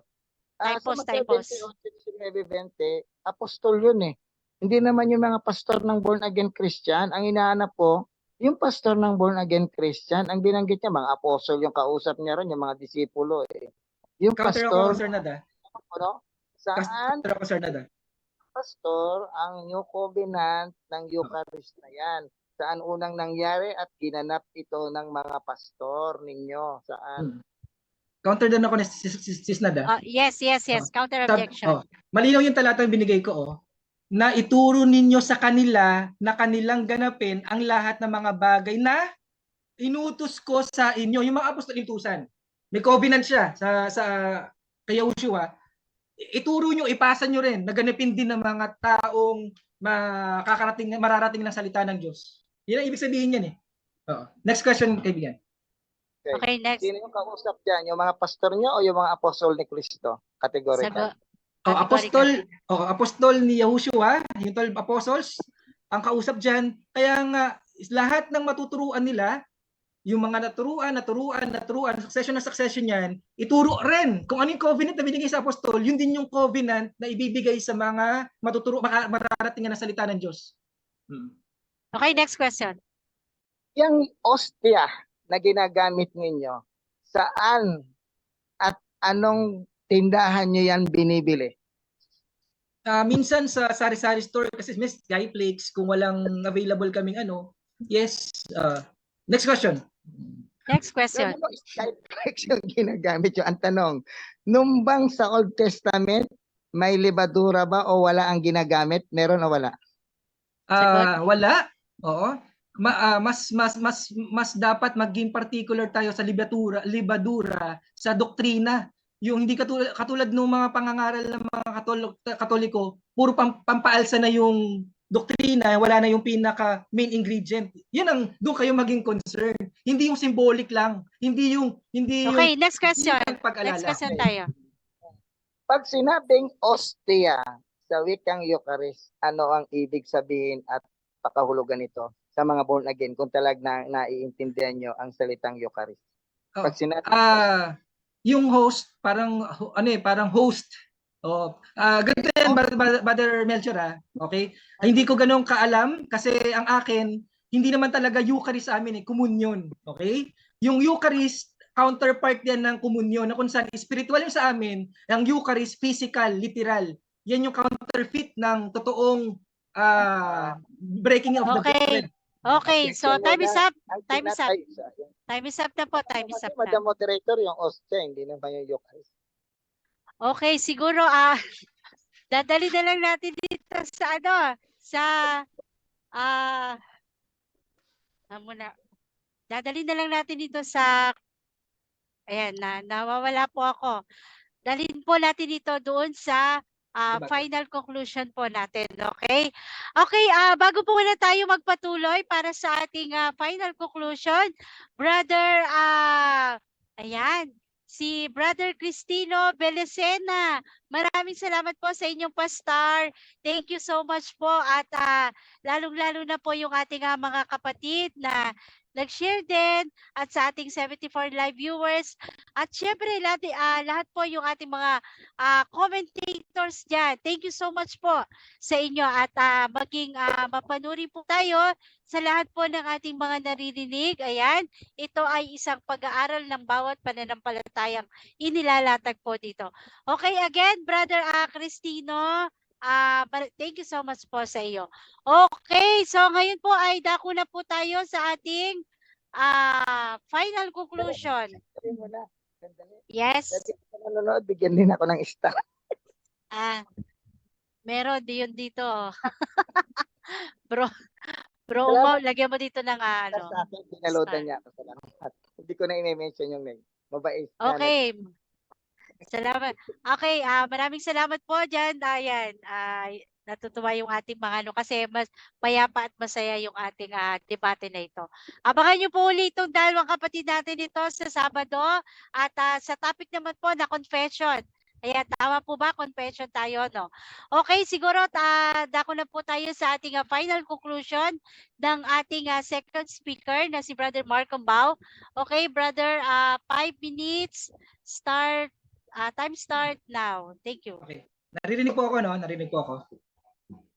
Okay. Kaya naganap ng born again ang Eucharist o sa amin ang tawag sa amin communion eh. Dahil lumalapit kami kay Yahushua. Ano daw yung lumalapit? Sa John 6:45 nakikinig sa Ama at natututo. Yun yung lumalapit kay Yahushua. Nakikinig kami sa mga pahayag ng Ama na siya lang ang Diyos, nag-iisa lang siya makapangyarihan sa lahat, makinig tayo, ito ang pinakamamahal kong anak, siya ang pakinggan nyo. Yan. Kaya kami nakakalapit kay Yahushua. At ang sabi, pag lumapit kay Yahushua, hindi ka na magugutom. Sumasampalataya kami, saan? Namatay siya, nilibing at nabuhay muli. Okay? Nananampalataya kami na siya anak ng Diyos, ang kapahayagan ng nag-iisang Diyos. Okay? Kaya hindi na kami mauuhaw. Hindi na kami mauuhaw dahil sumasampalataya kami. Anong talata ulito? John 6:35. Okay? Yung lumapit at sumampalataya. Yung sa bautismo naman, sabi, 'di ba? Ngayon pag sumampalataya ka naman, ang magiging resulta nun ay magpapabautismo ka. Sa mababasa yan? 1 Corinthians 12:13 sabi, sapagkat sa isang espiritu ay binabautismohan tayong lahat sa isang katawan. Maging tayo'y Hudyo o Grego, maging mga alipin o mga Malaya, at tayong lahat ay pinainom. Nandun na naman yung pinainom, di ba? Sa isang espiritu. Linawin ko ulit. Ano iniinom natin? Dugo, espiritu, at tubig. Ano yung tubig na spiritual drink? Yung batong sumusunod sa 1 Corinthians 10:3. Di ba? 10:4. Sorry, sa 10:4 pala yun. Okay? Malinaw na naganap namin ang Eucharist sa pamamagitan lumapit ka, sumampalataya ka at magpabautismo ka. Okay? Sa pangalan ni Yahushua. Ano ba yung bautismo? 'Di ba? Kapanganakan sa tubig, 'di ba? Kung paano sila magkakaugnay? Kapanganakan sa tubig at espiritu. Nababanggit. Bakit pinagdidiinan ko na yung ostia, ayoko gamitin yung salitang ostia, pang Katoliko yan eh. Yung tinapay at yung alak, bakit ko tinitindigan na yan ay espiritu at hindi yan literal na laman at literal na dugo? Dahil unang-una, malinaw, magiging cannibalistic ka. 'Di ba? Hindi, alam mo, yung dugo dati noong unang panahon, niluluto pa. Mas matindi itong mga Katoliko, hilaw nila kinakain literal yung dugo at laman. Yung mga karumal-dumal na pagkain ng Old Testament, niluluto pa eh. Pero sa kanila, hindi na niluluto, hilaw pa, kinakain na. Mas masahol pa ang mga pinagtuturo ng mga pari ng Katoliko. Ano sabi? Sabi sa, saan mababasa yung Eucharist? Nasa John 6:53 to 54. Ibaba mo ng chapter 6, verse 63, ang sabi, ang mga salitang sinasalita ko sa inyo ay pawang espiritu at pawang buhay. Nilinaw na nga eh. Yung mga nabanggit ko sa taas ay pawang espiritu at pawang buhay. Kaya hindi kayo magiging cannibalistic. Ano sabi pa? Buhay natin yung John 6:63. Ang espiritu nga ang bumubuhay. Saan? Sa espiritu natin. Yung espiritu ang bumubuhay sa espiritu. Katawan natin.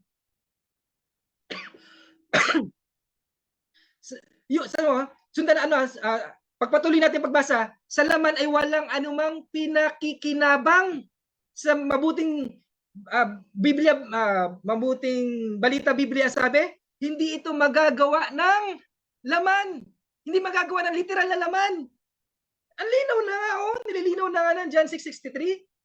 Diba? Tapos ang maganda dito, napaamin ko si Brother Melchor.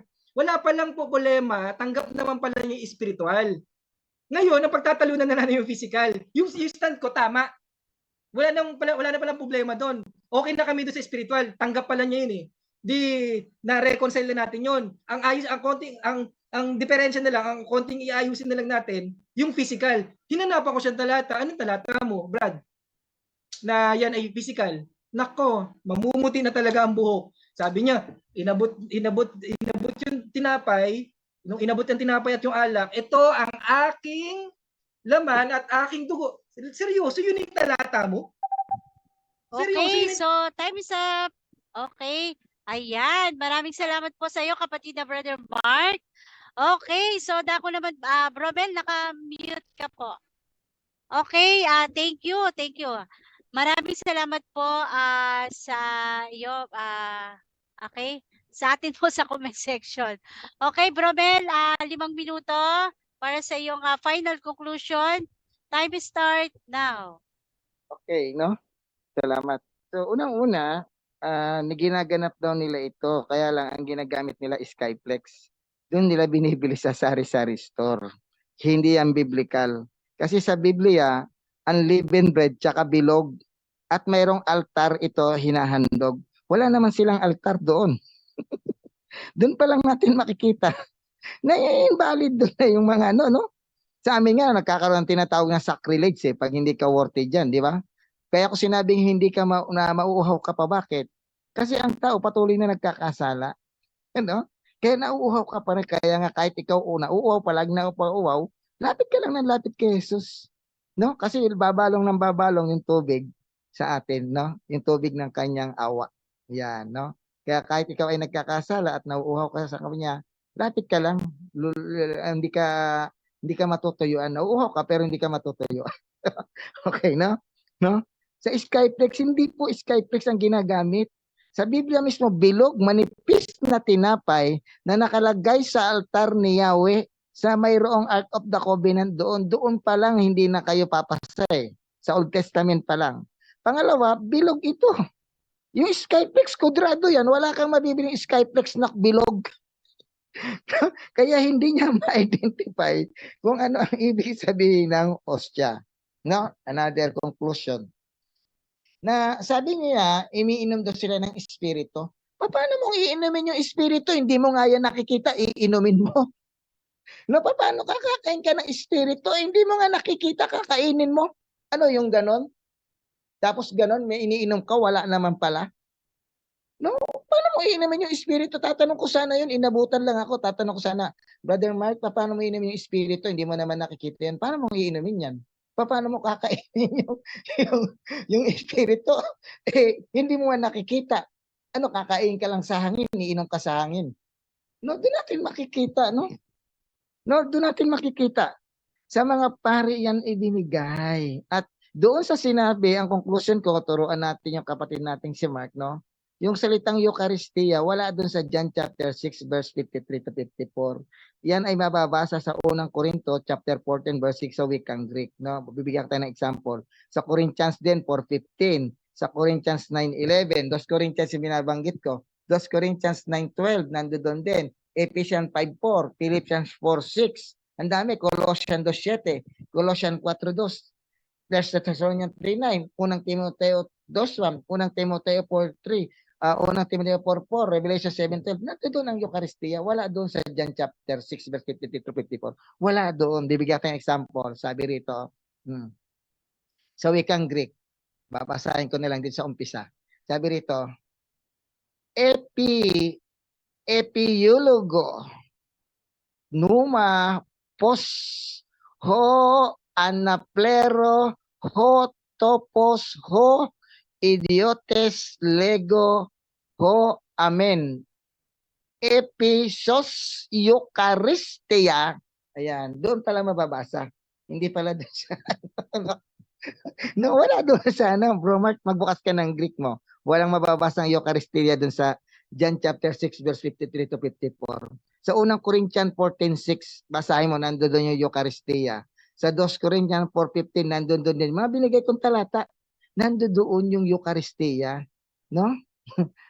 Okay. Communion, ibig sabihin, communion, common, communion. No, wikang Greek din yan. No?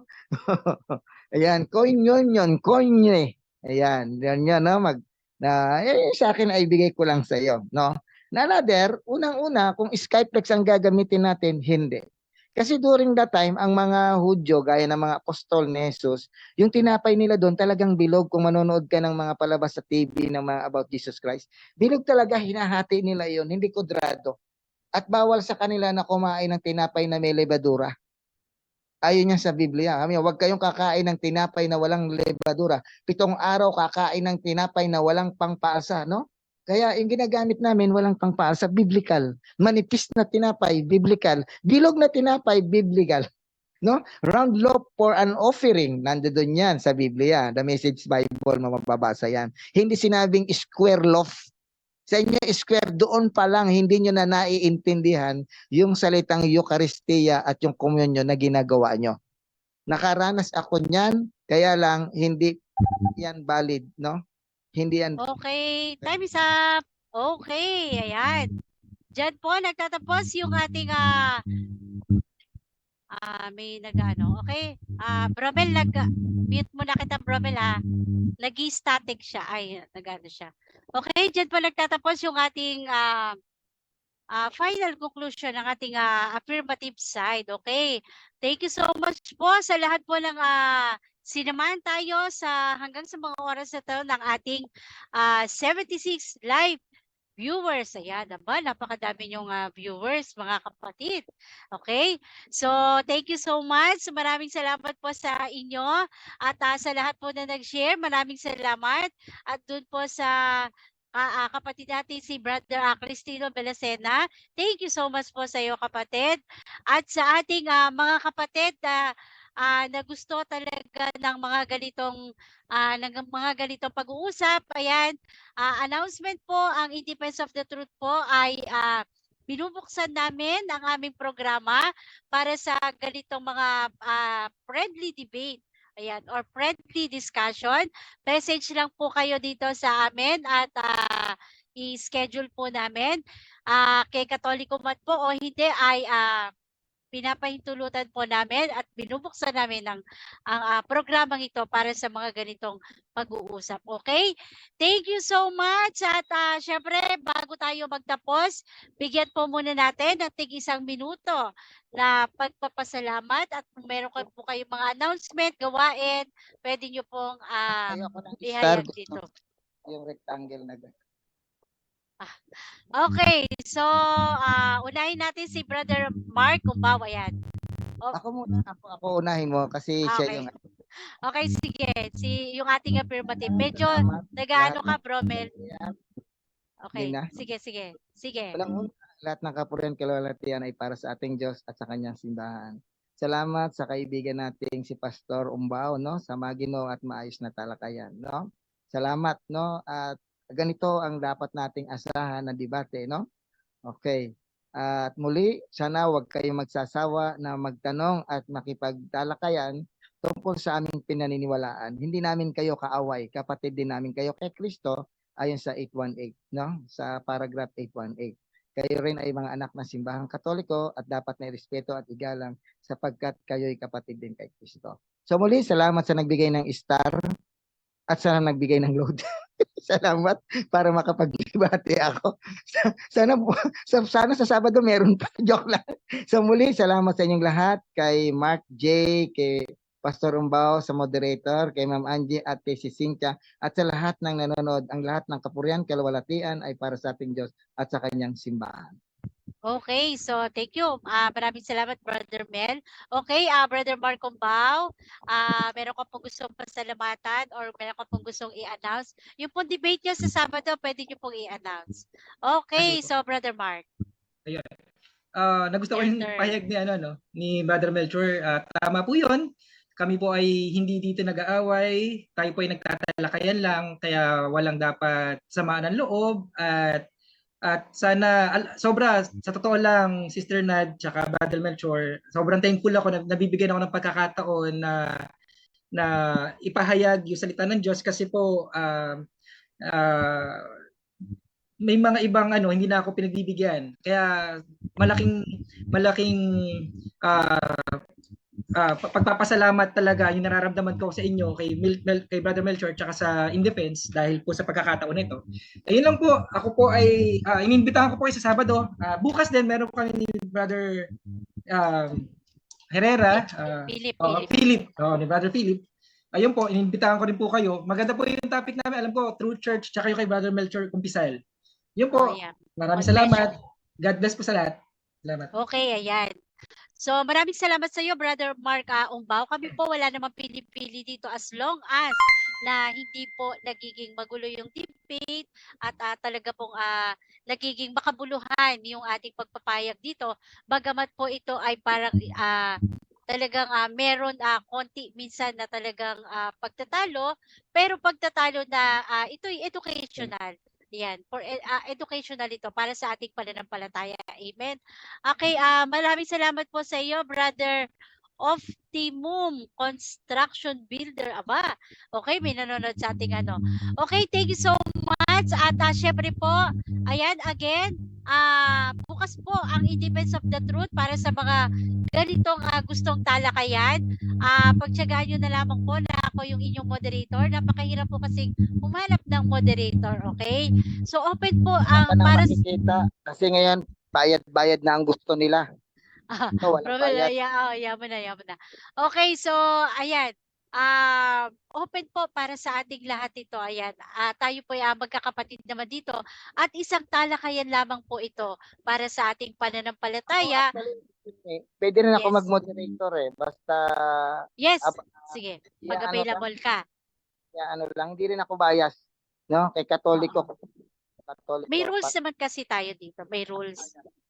Kung sino ang gusto akong moderator, nandito lang sa yung time na hindi ako busy, magmo-moderate ako. Pero pakikita okay. Hindi ako bias. Yes. Okay, maraming salamat sa iyo, Bromel. At ayan, sa atin pong si kapatid na Optimum Builders, pa-start din po. Okay, so again po open po ang In Defense of the Truth bukas po para sa inyong lahat. Sa mga ganitong gusto ng ganitong talakayan at kayo po ay inanyayahan namin dito, iset lamang po natin at iayos lamang po natin yung ating mga schedule. Okay po? Okay, so again, congratulations po sa ating dalawang kapatid na si Brother Mel at si Brother Mark Umbao para sa isang payapa at maayos na pag-uusap. Okay po? Maraming salamat din po sa ating lahat ng sharer at sa lahat po ng ating sa comment section. Thank you so much. Hindi ko man po kayo ma-shoutout. Napakadami po. Medyo mabilis po kanina yung ating comment section. At sa lahat po na nag-stay. Ayan, hanggang sa huli po ha, meron tayong 60 live viewers po ngayon. Thank you so much po sa inyong lahat. Pagpalain po nawa tayo ng ating makapangyarihan Diyos.